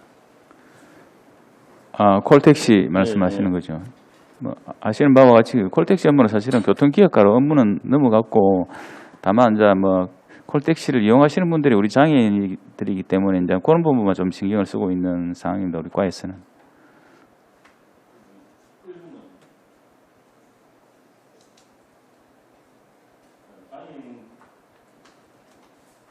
장애인 콜센터 업무가 이관이 되었는데요. 예. 그 이관된 과에서는 그 업무에 대한 지금 파악이나 이런 부분이 전혀 안 되다 보니까 예. 그거를 할 수가 없어요. 그러니까 거기서는 뭐냐면은 우리는 장애인 복지과에서 이관돼 왔는데 먼저 거기서 했는 거기 때문에 거기 가지고 가서 협의를 하라고 자꾸 얘기를 하거든요. 글쎄요, 그거는 저희 부서에서 지금 현재 할 수 있는 부분이 있는지는 모르겠으나, 뭐 저희들은 직접적으로 그렇게 뭐 협의나 뭐 요청이 들어온 상황은 없고, 저희들이 이제 현황 파악만 정도는 하고 있는 걸로 그렇게 저희들은 뭐 파악을 하고 있는데, 혹시 우리 부서에서 뭐 할 사항이 있는지 또 협조해줄 부분이 있는지 정도는 파악을 해서 담당 현재 부서랑 협의를 한번 할 수 있도록 그렇게 하겠습니다. 그러니까 챙겨보십시오. 부서 간의 논리로 자꾸 밀어버리면은 안 된다는 거니까요. 예, 알겠습니다. 서영 의원 수고하셨습니다. 더 이상 질의할 위원 안 계십니까? 오늘 위원님들께서 지적하신 사항은 정책 추진 시 반영될 수 있도록 조치하여 주시기 바랍니다. 더 이상 질의하실 위원이 없으므로 질의 답변을 종결하겠습니다. 부서 교체를 위하여 정회를 선포합니다.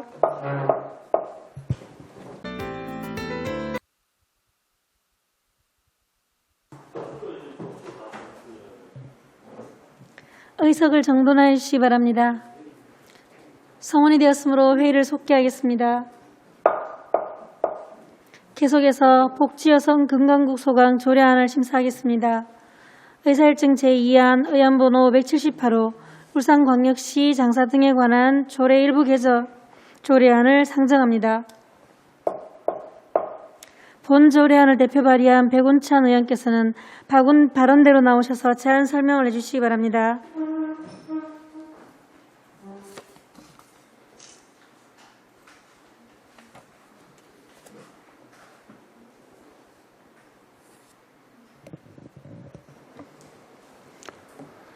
존경하는 이상옥 위원장님을 비롯한 환경복지위원 여러분 반갑습니다. 백운찬 의원입니다. 의안번호 제578호 울산광역시 장사 등에 관한 조례안 일부 개정 조례안에 대하여 제안 설명드리겠습니다. 본 조례안의 개정 이유는 울산광역시가 설치한 울산하늘공원의 사용 및 관리 운영에 관해 사용료 납부 및 면제 등에 관한 대상자를 다양화하고 무용고 시신 등의 매장 또는 봉안 공간을 안정적으로 확보 관리하기 위하여 매장 또는 봉안의 기간을 줄이고 필요성이 없어진 이혼에 관련 규정을 삭제하려는 것입니다. 주요 내용은 사용료 면제 대상자 확대, 무용고자 추모의 집 사용기간 단축, 어렵고 어색한 문장 정비, 보존묘지심사위원회의 폐지 등에 관한 사항입니다. 조례안과 근거 법규 등 상세한 사항은 배부해드린 자료를 참고해 주시기 바라며 본 조례안이 원안과 같이 의결될 수 있도록 의원 여러분들의 협조를 부탁드립니다.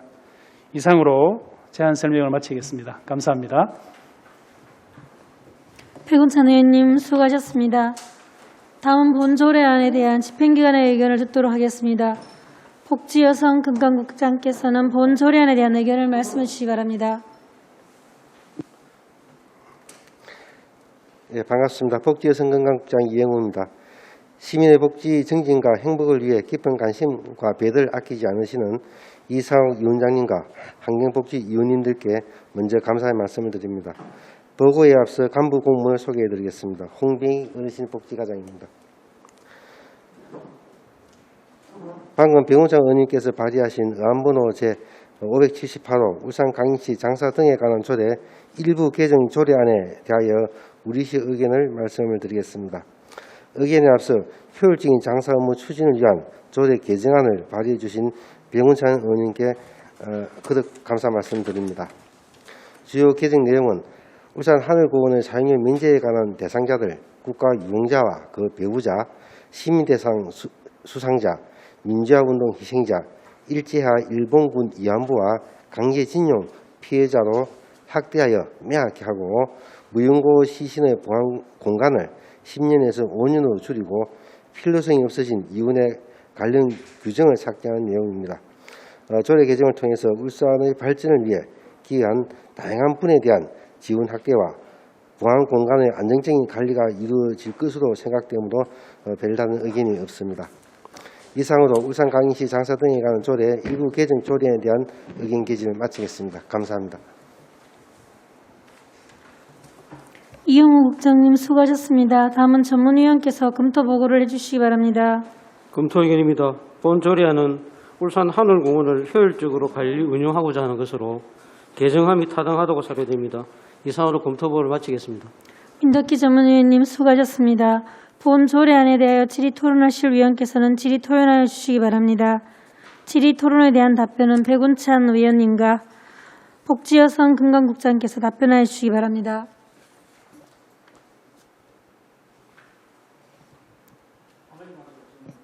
예, 손정학 의원 질의하시기 바랍니다. 백운찬 의원님 수고하셨고요. 뭐 다른 법률의 상위법 개정을 해가지고 하는 것 같은데 그거보다도 한 가지만 여쭤볼게요. 우리 그 국가 종전에는 국가기본법에 의한 희생공헌자 있죠, 그죠? 이 부분에 대해서 배우자까지 확대하는 거죠, 여기에. 그죠? 면제하는 거를 왜 배우자까지 확대하도록 이렇게 되는 겁니까? 예, 이게 국가유공자 등 예우 지원에 관한 법률 제4호에 따라서 요즘은 그 국가유공자들의 어떤 이 뭡니까 보훈 그 비용이라든지 이런 것들이 배우자나 그 직계에게까지 이렇게 연장되는 것을 감안했을 때 적어도 배우자는 같이 해주는 것이 맞지 않느냐 그런 판단을 했습니다.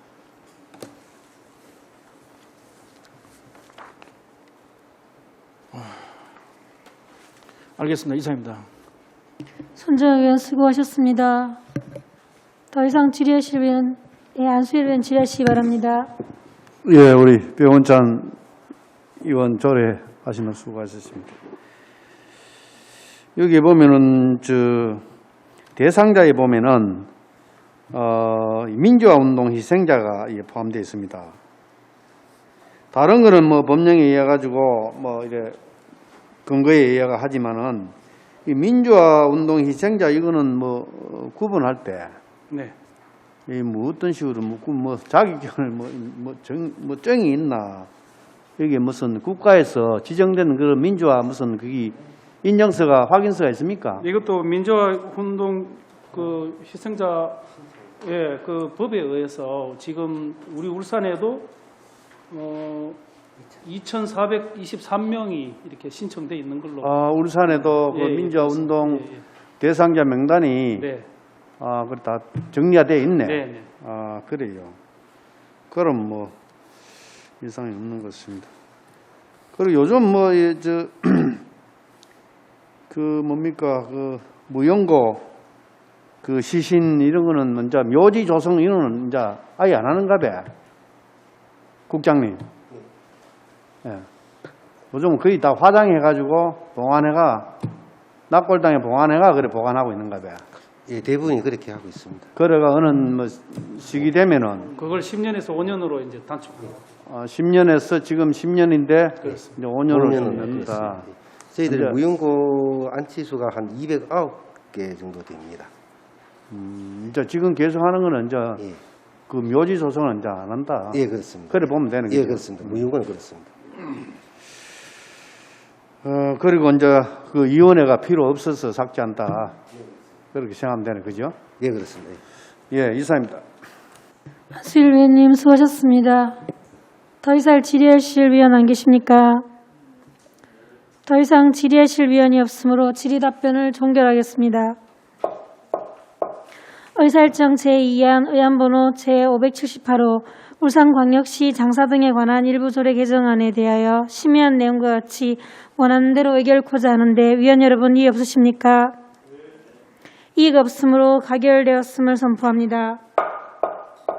부서 교체를 위하여 정회를 선포합니다. 의석을 정돈하여 주시기 바랍니다. 성원이 되었으므로 회의를 속개하겠습니다. 계속해서 복지 여성 금강국 소관 조례안을 심사하겠습니다. 먼저 심사할 조례안은 위원장인 제가 대표 발의한 조례안이므로 지금부터 안수일 부위원장께서 진행하도록 하겠습니다.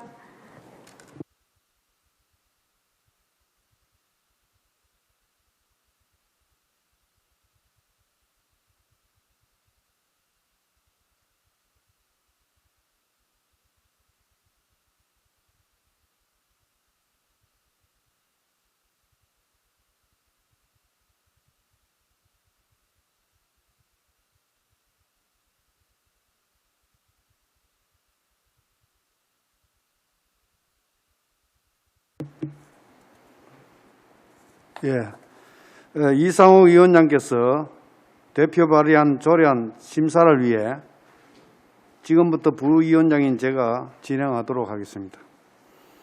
의사일정 제3항 의안번호 제577호 울산광역시 한의학 육성에 관한 조례안을 상정합니다.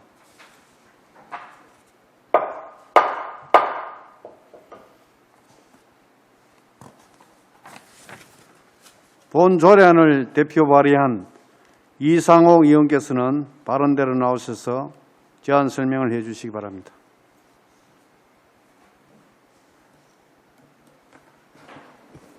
반갑습니다. 이상옥 의원입니다.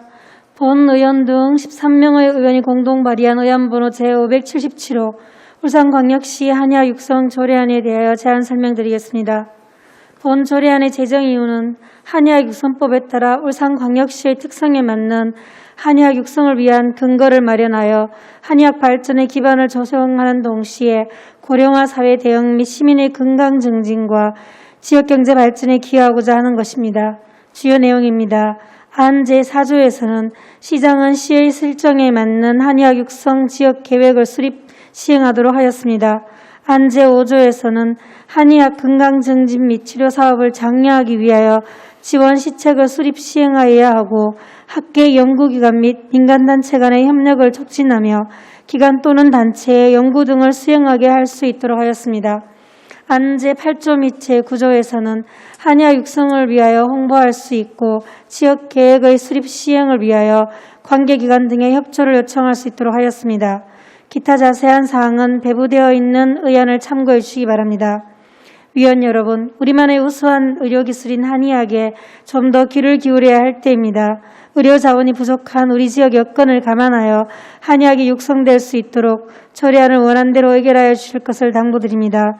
이상으로 제안 설명을 마치겠습니다. 감사합니다.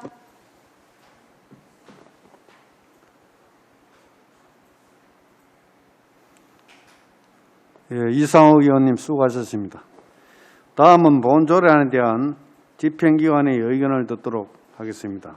복지 여성건강 국장께서는 본 조례안에 대한 의견을 말씀해 주시기 바랍니다.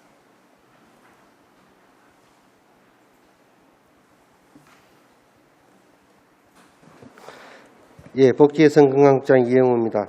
먼저 고당화 시대 대응 및 시민의 건강 증진과 지역경제 발전을 위해 세심한 관심으로 조례 제정을 발의해 주신 이상욱 의원님과 12분 의원님께 감사 말씀드립니다. 보고에 이어서 간부 공무원을 소개해 드리겠습니다. 문숙희 시기약안전과장입니다. 이상욱 의원님께서 대표 발의하신 의안번호 제577호 울산광역시 한의학 육성에 관한 조례안에 대하여 우리시 의견을 말씀드리겠습니다. 본 조례안은 울산광역시의 특성에 맞는 한의학 육성을 위한 근거 마련, 한의학 발전의 기반을 조성하는 동시에 고등학사회 대응 및 시민건강 증진에 기여하기 위한 법률 지원에 필요한 사항을 규정하고자 하는 것입니다. 주요 내용은 한의학 육성법에 따라 한의학 육성 지원 계획의 수립, 시행, 한의학 건강 증진 및 치료 사업의 장려, 민간단체 간의 협력 촉진, 사무 위탁 내 재정 지원, 홍보 등에 대하여 규정하고 있습니다. 한의학 육성에 필요한 사항을 규정함으로써 시민의 건강 증진 및 지역경제 발전에 기여하는 데 입법 취지가 있으며 또한 지방자치법 제9조 제2항 한의학 육성에 관한 사항은 지방자치단체의 사무도 조례 제정의 타당성이 있다는 말씀을 드리겠습니다. 이상으로 울산광역시 한의학 육성에 관한 조례안에 대한 의견 개진을 마치겠습니다. 감사합니다.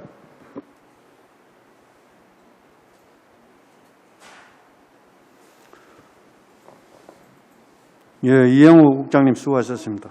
다음은 전문위원께서 검토 보고를 해주시기 바랍니다. 검토 의견입니다. 본 조례안은 지역 특성에 맞는 한의학 육성을 위한 근거를 마련하여 시민의 건강과 지역 경제 활성에 기여하고자 하는 것으로 제정함이 타당하다고 사료됩니다. 이상으로 검토 보고를 마치겠습니다. 민덕기 전문위원님 수고하셨습니다. 본 조례안에 대하여 질의 토론하실 의원께서는 질의 토론하여 주시기 바랍니다. 질의 토론에 대한 답변은 이상호 의원님과 복지여성건강국장님께서 답변하여 주시기 바랍니다. 예, 서영 의원님. 예, 한의학이 양의학과 함께 이제 우리 시민들의 많은 부분을 또 담당하고 있기에 조례의 필요성이나 조례의 타당성은 충분히 공감을 하고요. 그래서 조례를 발의해 주신 이상호 의원님께 감사의 말씀드립니다. 그리고 이제 국장님이나 과장님 좀 답변 좀 해주면 좋겠는데요. 우리 주요 내용에 보면은 우리 연구기관이나 민간단체가 울산에 어느 정도가 있는지, 그리고 사업을 위탁할 수 있는 법이나 단체도 울산에 어떻게 구성이 되는지 좀 파악된 거 있으면 말씀 주시겠습니까? 예, 저희 시에서는 지금 한의사회 외에는 지금 특별한 단체 한의학 관련해갖고 대학도 없고 이렇기 때문에 한의학 단체 외에는 없는 걸로 파악하고 있습니다. 조례하기 전에는 그러면 어떻게 우리 시와 어떤 그 정책에 있어서 공감을 어떻게 하고 있었습니까? 예전에는? 네, 저희 시에서는 지금 한의사가 우리 시 보건소에는 없습니다. 구군에 보면은 울주군 보건소에는 공중보건의사가 몇 군데 있는 데가 있어서 거기 보건소에서는 보건교육이라든지 그리고 기체조 이런 걸 하고 있었고요. 그리고 우리 시에서는 한의학 단체에 400만 원 돈을 줘서 자원봉사를 할 수 있도록 그렇게 추진하고 있습니다. 보충성 드리는 저희들은 한의학 관련해가지고는 예산도 거의 많이 없고 그렇습니다. 그래서 약간 저희들도 좀 소홀히 한 부분이 있는데 이번 조례를 이제 조례 제정을 통해 가지고 앞으로 한의학 쪽에도 저희들 예산도 지원하고 활동을 할 수 있도록 지원해야 될 필요성이 있다고 저는 보고 있습니다. 네. 우리 지역에 계신 분들, 그리고 우리 울산에도 부락마을에 계신 어르신분들은 또 이제 생활 속에서는 한의학을 많이 찾고 있어요. 그래서 그 부분에 좀 더 적극적으로 울산시에서 살펴봐 줬으면 좋겠다는 말씀 드리겠습니다. 예, 알겠습니다. 이상입니다. 예, 또 질의하실 의원 계십니까? 예, 더 이상 질의하실 의원이 없으므로 질의 토론을 종결하겠습니다.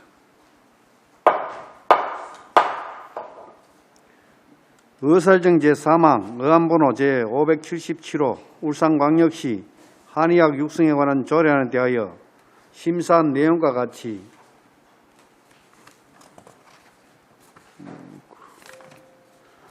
원안대로 의결코자 합니다.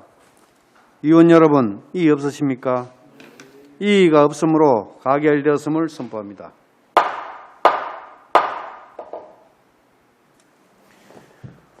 부서 교체를 위하여 정의를 선포합니다. 의석을 정돈해 주시기 바랍니다. 성원이 되었으므로 회의를 속기하겠습니다. 계속해서 복지여성등강국 소관 조례안을 심사하겠습니다. 의사일정 제5안 의안번호 제592호 울산광역시 아동 청소년 부모 및 대물리 방지 조례안을 상정합니다.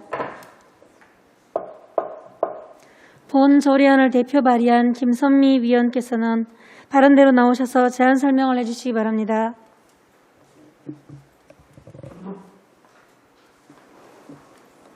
네, 반갑습니다. 김선미 의원입니다. 존경하는 이상옥 위원장님을 비롯한 여러 환경위원회 위원 여러분, 노고에 깊은 감사를 드리며 제안 설명하겠습니다. 본 의원이 대표 발의한 의안번호 제592호 울산광역시 아동 청소년 부모 및 대물림 방지 울산광역시 아동 청소년 부모 빚 대물림 방지 지원 조례안에 대한 제안 설명을 드리겠습니다. 재정 이유를 말씀드리면 울산광역시에 거주하는 아동 청소년이 채무의 상속으로 인해 경제적 위험에 처하는 것을 방지하고 건강한 사회 구성원으로 성장하도록 법률 지원에 필요한 사항을 규정하기 위해 조례를 제정하려는 것입니다. 주요 내용은 조례안 제1조에서 4조까지는 목적과 정의, 시장의 책무, 다른 조례와의 관계를 규정하였고 조례안 제5조에서 7조까지는 지원 대상, 범위, 지원 방법 및 절차 등에 관하여 규정을 제8조에서 제9조, 10조까지는 법률 지원에 관한 내용을 규정하였습니다. 제11조는 아동 청소년의 상속 채무 관련 업무상 알게 된 비밀을 누설하거나 인적 사항 등이 노출되지 않도록 주의하여야 함을 규정하였고 조례안 제12조에서는 법률 지원 제도의 정착과 내실 있는 운영을 위해 홍보 및 교육을 할 수 있도록 규정하였습니다.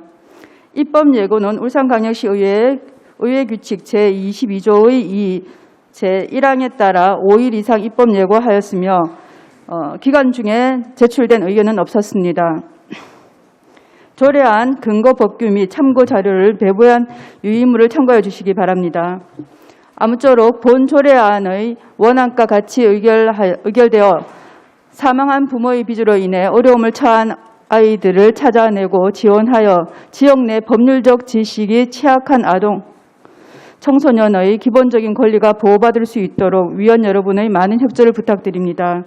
또한 국가사무인 중위소득 125% 이하 미취업 청년과 대학생에게만 지원하는 복지정책에서 그치지 않고 좀 더 나아가 우리 시의 모든 청소년에게 법률적 지원과 적극적 응원을 보내는 지방자치 분권 시대를 기대합니다. 이상으로 제안 설명을 마치겠습니다. 감사합니다. 김선미 의원님 수고하셨습니다. 다음은 본 조례안에 대한 집행기관의 의견을 듣도록 하겠습니다.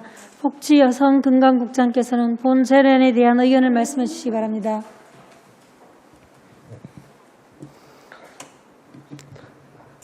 예, 복지여성금강국장 이영우입니다.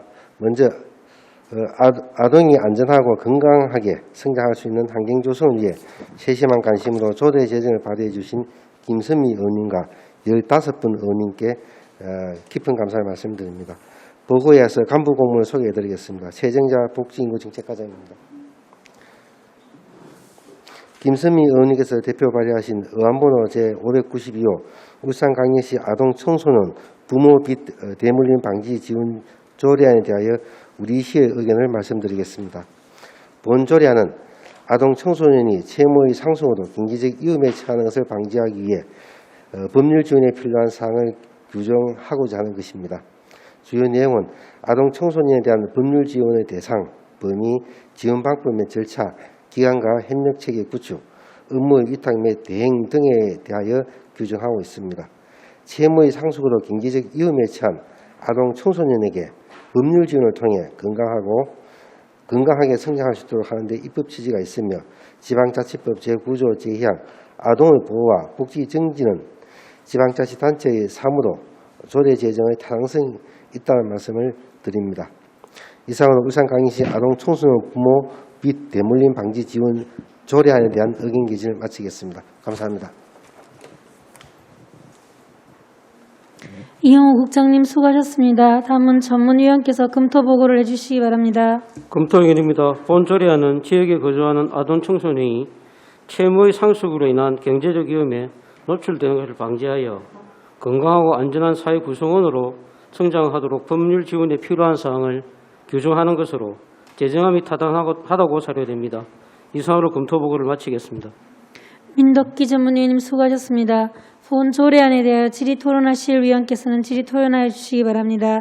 질의토론에 대한 답변은 김선미 의원님과 복지여성건강국장께서 답변하여 주시기 바랍니다.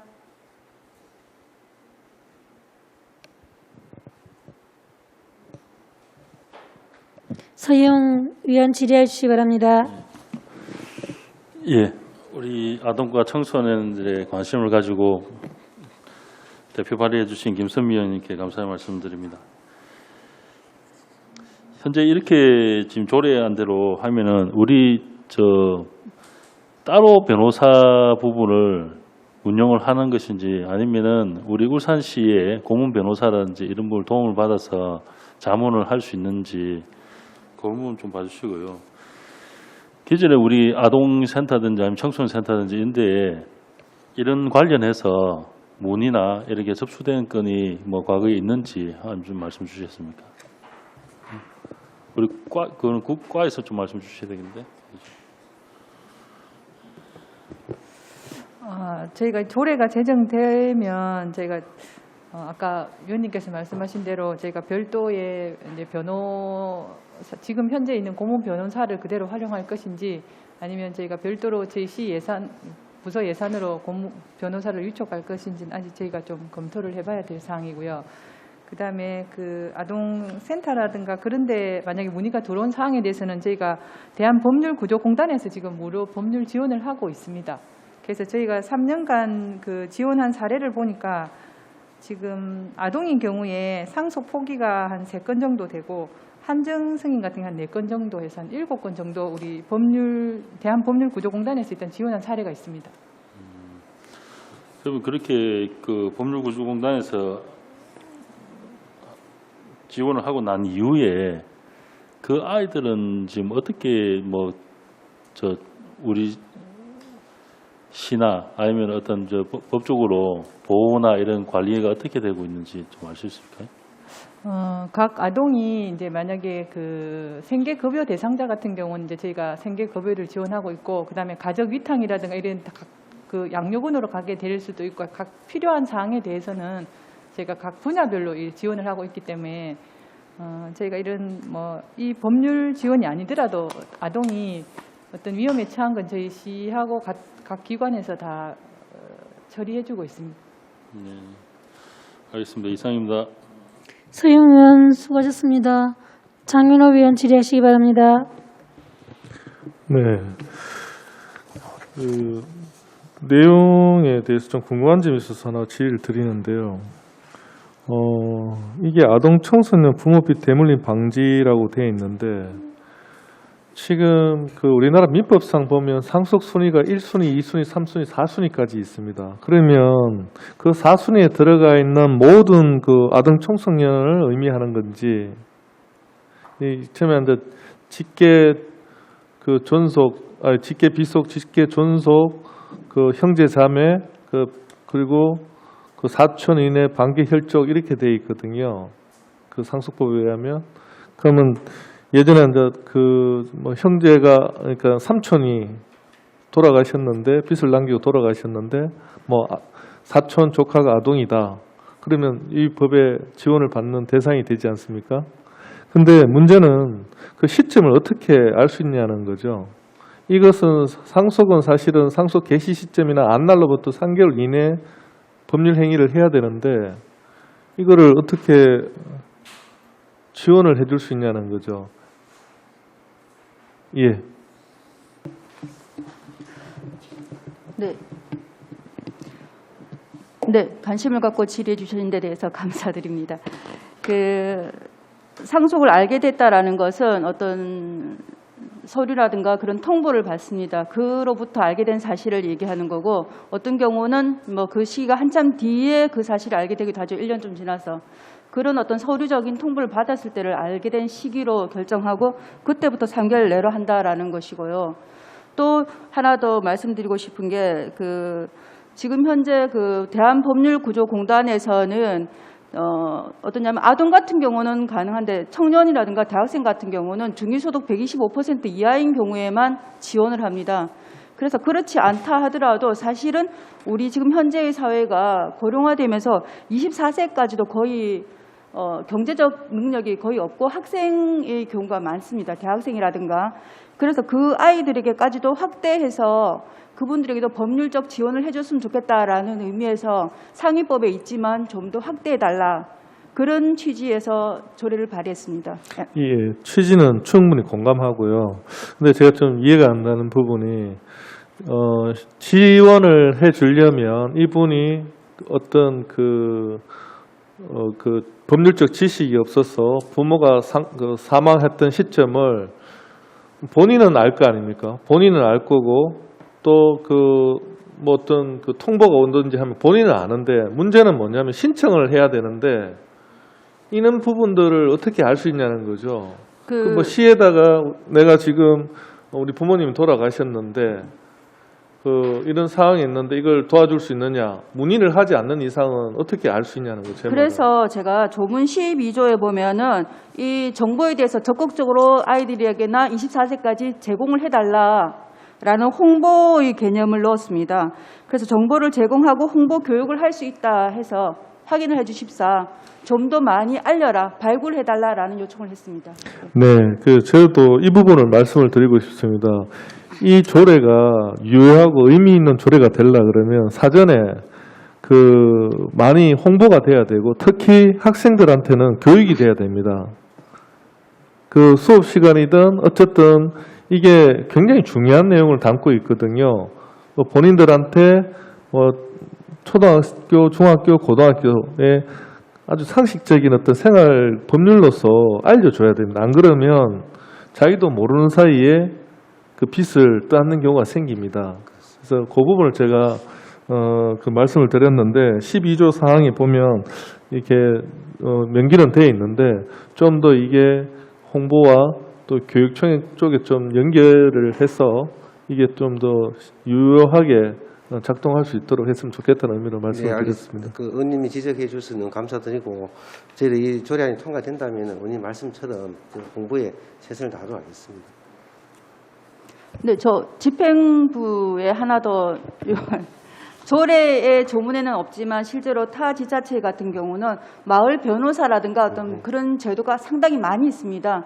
실제로 경기도 같은 경우는 848명이나 있고 우리 시에도 우리 아이들에게 어떤 그런 것을 지원할 수 있도록 좀 더 적극적으로 도움 주셨으면 합니다. 알겠습니다. 그렇게 하겠습니다. 더 이상 질의하실 위원 없으십니까? 더 이상 질의하실 위원이 없으므로 질의 답변을 종결하겠습니다. 의사일정 제5항 의향번호 제592호 울산광역시 아동 청소년 부모 및 부모 빚 대물림 방지 조례안에 대하여 심사한 내용과 같이 원안대로 의결고자 합니다. 위원 여러분도 이해 없으십니까? 이의가 없으므로 가결되었음을 선포합니다.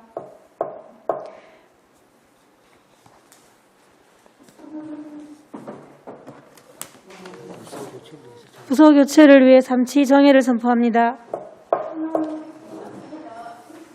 성원이 되었으므로 회의를 속기하겠습니다.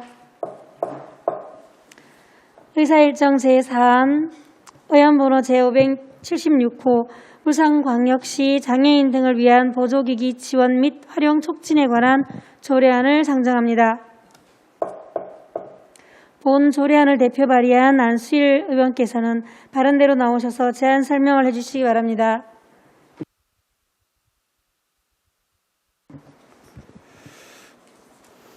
존경하는 환경복지위원회 이상호 위원장님을 비롯한 위원 여러분 반갑습니다. 안수일 의원입니다. 본 의원 등 14명의 의원이 공동 발의한 의안번호 제576호 울산광역시 장애인 노인 등을 위한 보조기기 지원 및 활용 촉진에 관한 조례안에 대하여 제안 설명드리겠습니다.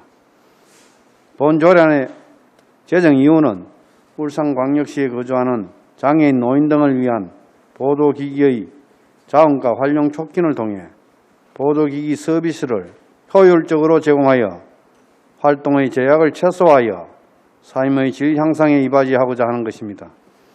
주요 내용입니다. 안 제3조에서 5조까지는 보조기기 지원 사업 및 보조기기 센터 설치 운영에 관한 사항으로 센터를 공공기관 또는 비영리법인에 위탁하여 운영할 수 있도록 규정하였습니다.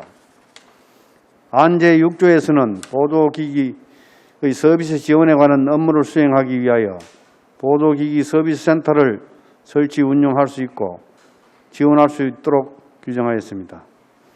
안 제7조에서는 장애인 등 취약계층의 보조기기 이용에 따른 비용을 감면할 수 있도록 명시하여 효율적으로 서비스를 제공하게 하였습니다. 기타 자세한 사항은 배부에 되어 있는 의안을 참고해 주시기 바랍니다. 위원 여러분, 울산광역시에 거주하는 장애인 노인 등을 위해 활동에 제약이 되는 부분을 보조기기 서비스 제공으로 현실적인 지원이 될 수 있도록 본 조례안을 원안대로 의결하여 주실 것을 당부드립니다. 이상으로 제안 설명을 마치겠습니다. 감사합니다. 안수일 의원님 수고하셨습니다. 다음은 본 조례안에 대한 집행기관의 의견을 듣도록 하겠습니다. 복지여성건강국장께서는 본 조례안에 대한 의견을 말씀해 주시기 바랍니다. 예, 복지여성건강국장 이영우입니다. 장애인과 노인 등 도움이 필요한 울산 시민의 복지 증진과 자립 지원을 위해 깊은 관심과 배려를 아끼지 않으시는 이상욱 위원장님과 환경복지위원님들께 먼저 감사의 말씀을 드립니다. 보고에 앞서 간부 공무원을 소개해드리겠습니다. 김효준 장애인 복지과장입니다. 안수일 의원님께서 발의하신 의안번호 제576호 울산광역시 장애인, 노인 등을 위한 보조기기 지원 및 활용 촉진에 관한 조례안에 대하여 우리 시의 의견을 말씀드리겠습니다. 의견에 앞서 보조기기 서비스를 효율적으로 제공하여 장애인, 노인 등 삶의 질 향상을 위해 조례 제정을 대표 발의하신 안수일 의원님께 깊은 감사 말씀드립니다. 본 조례안은 장애인, 노인 등을 위한 보조기기 지원 사업과 지역 보조기기 센터의 설립 등에 관한 사항을 규정하고자 하는 것입니다. 주요 내용은 보조기기 지원 사업, 보조기기 센터 및 보조기기 서비스 센터의 설치 운영, 그리고 장애인 등 취약계층의 보조기기 이용에 따른 비용 감면 등에 대하여 규정하고 있습니다. 보조기기 지원과 활용을 촉진하여 장애인 등이 불편 없이 자립생활하게 하고 사회에 참여하게 하는 데 입법 취지가 있으며 지방자치법 제9조 제2항 노인, 아동, 심신장애인, 청소년 및 여성의 보호와 복지 증진에 해당하는 지방자치단체의 사무로 조례 제정의 타당성이 있다는 의견을 드립니다. 이상으로 울산광역시 장애인, 노인 등을 위한 보조기기 지원 및 활용 촉진에 관한 조례안에 대한 의견 개진을 마치겠습니다. 감사합니다. 이영호 국장님 수고하셨습니다. 다음은 전문위원께서 검토 보고를 해주시기 바랍니다. 검토 의견입니다. 본 조례안은 관내 거주하는 장애인, 노인 등을 위한 보조기기 서비스를 효율적으로 제공하므로 활동의 제약을 최소화하고 보조기기 활용을 촉진하여 삶의 질 향상을 위한 근거를 마련하는 것으로 제정함이 타당하다고 사료됩니다. 이상으로 검토 보고를 마치겠습니다. 민덕기 전문위원님 수고하셨습니다. 본 조례안에 대하여 질의 토론하실 위원께서는 질의 토론하여 주시기 바랍니다. 질의 토론에 대한 답변은 안수일 의원님과 복지여성건강국장께서 답변하여 주시기 바랍니다. 서영 의원 질의하시기 바랍니다. 예, 평소에 장애인과 노인의 관심을 많이 가지시고 또 보조기기 지원에 대한 조례를 발의해 주신 안수련님께 감사의 말씀을 드립니다. 이 본 조례로 보다 좀 더 나은 체계를 갖출 수 있게 되어서 된 점에 대해서 다시 한번 감사의 말씀을 드리고요. 이제 우리 과장님이나 국장님께서 좀 우려에 대한 부분을 좀 말씀드리고 싶은 거는 우리 이 본 조례가 장애인과 노인에 대한 보조기구란 말이죠. 그죠? 그런데 지금 우리 울산광역시 보조기구 센터라든지 기존에 이런 부분은 지금 이제 현재 장애인 복지 시설로만 얘기해주고 있는 부분을 어떻게 우리 시에서 나머지 부분을 노인과 다른 영역에 대해서 어떻게 서비스를 제공해 줄 것인가 하는 부분이 있는데요. 그 부분은 어떻게 좀 말씀 주시겠습니까? 당초 조례명도 장애인을 위한 보조기기 지원 및 활용 촉진에 관한 조례 안에서 장애인뿐만 아니라 어르신들이 그 전동 휠체어 부분들을 많이 사용하기 때문에 조례명도 이렇게 이제 바꾼 부분도 있고 그런 과정에서 어르신과 이렇게 좀 협의를 한 사례가 있습니다. 만약에 홍보가 필요한 부분이 있다라면 어르신과와 협의를 해서 경로당이라든지 노인복지관 이런 곳을 통해서 좀 정보 접근성을 높이도록 할 것이고 기타 이렇게 앞으로도 확장적인 부분에 대해서도 뭐 장애인 복지관이 되든 노인 복지관이 되든 이런 서비스를 조금 가까이서 서비스를 받을 수 있는 그런 부분에 대해서도 고민을 할 수 있도록 그렇게 노력하겠습니다. 알겠습니다. 이런 보조기구 센터에 대한 이런 홍보나 이런 영역을 보면요. 지금 우리 장애인 자립이나 장애인 시설에 대한 이런 부분만 연계가 지금 다 되어 있거든요. 그런데 이제 기존에 우리 노인 시설, 노인 복지관이나 이런 데서는 우리 보조기구에 대한 정보가 그 기관이나 홈페이지나 이런 데는 안 올라와 있습니다. 그 부분을 좀 더 동결하셔서 그 부분을 좀 더 체계를 밟아 주셨으면 좋겠다는 말씀을 좀 드립니다. 네. 정말 좋은 지적을 해주셨습니다. 보조기기 센터가 장애인 이상이 아닙니다. 하지만 어르신들도 기구를 많이 사용하고 있고 수요가 많습니다. 그래서 앞으로 보조기구는 장애인만 떠올리지 않도록 장애인 어르신하고 같이 영상이 될 수 있도록 조화를 잘 맞춰서 정보를 받았습니다. 이상입니다. 서영 의원 수고하셨습니다. 장윤 의원 질의하시기 바랍니다. 네, 고령화 사회에 맞춰가지고 시적절한 조례라고 생각을 합니다.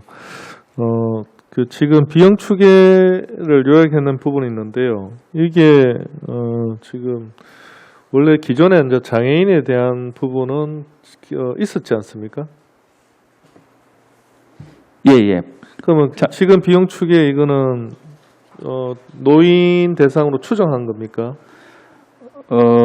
계속해서 이제 장애인들에 대한 숫자도 늘어나고 어르신들의 이제 노인 인구도 늘어나다 보니 그런 부분을 고려해서 예산 추계를 조금씩 올려놓은 상황이고 지금 현재 이런 사업들을 아까도 우리 서영 의원님께서도 이제 말씀을 하셨다시피 이제 자립지원센터라고 있는데 거기하고 연계를 하면서 이제 홍보가 되면 좀 더 많은 수요가 있을 것이라고 보고 조금씩 늘려나가려고 그렇게 이제 수계를 잡았습니다.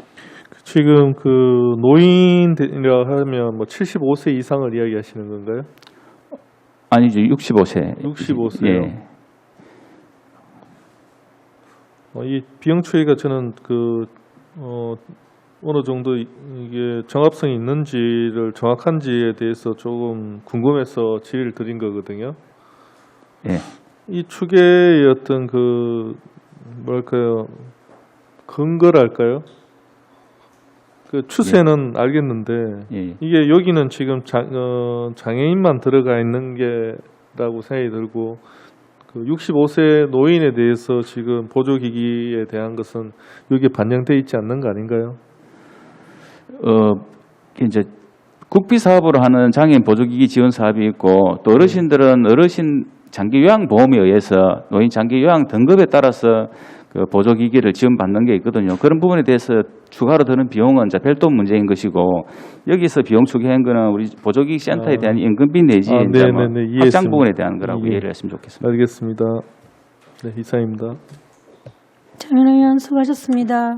더 이상 질의하실 위원 없으십니까? 더 이상 질의하실 위원이 없으므로 질의 답변을 종결하겠습니다. 의사일정 제4안 의안번호 제576호 울산광역시 장애인 등을 위한 보조기기 지원 및 활용 촉진에 관한 조례안에 대하여 심사한 내용과 같이 원안대로 의결코자 합니다. 위원 여러분 이의 없습니까? 이의가 없으므로 가결되었음을 선포합니다. 위원 여러분 그리고 관계공무원 여러분 수고하셨습니다. 9월 4일 10시 30분부터 상수도 사업특별회계 2020년도 제3회 추가경정 예산안 심사 후 기수조정을 하도록 하겠습니다. 이상으로 오늘 의사일정을 모두 마치겠습니다. 사내를 선포합니다.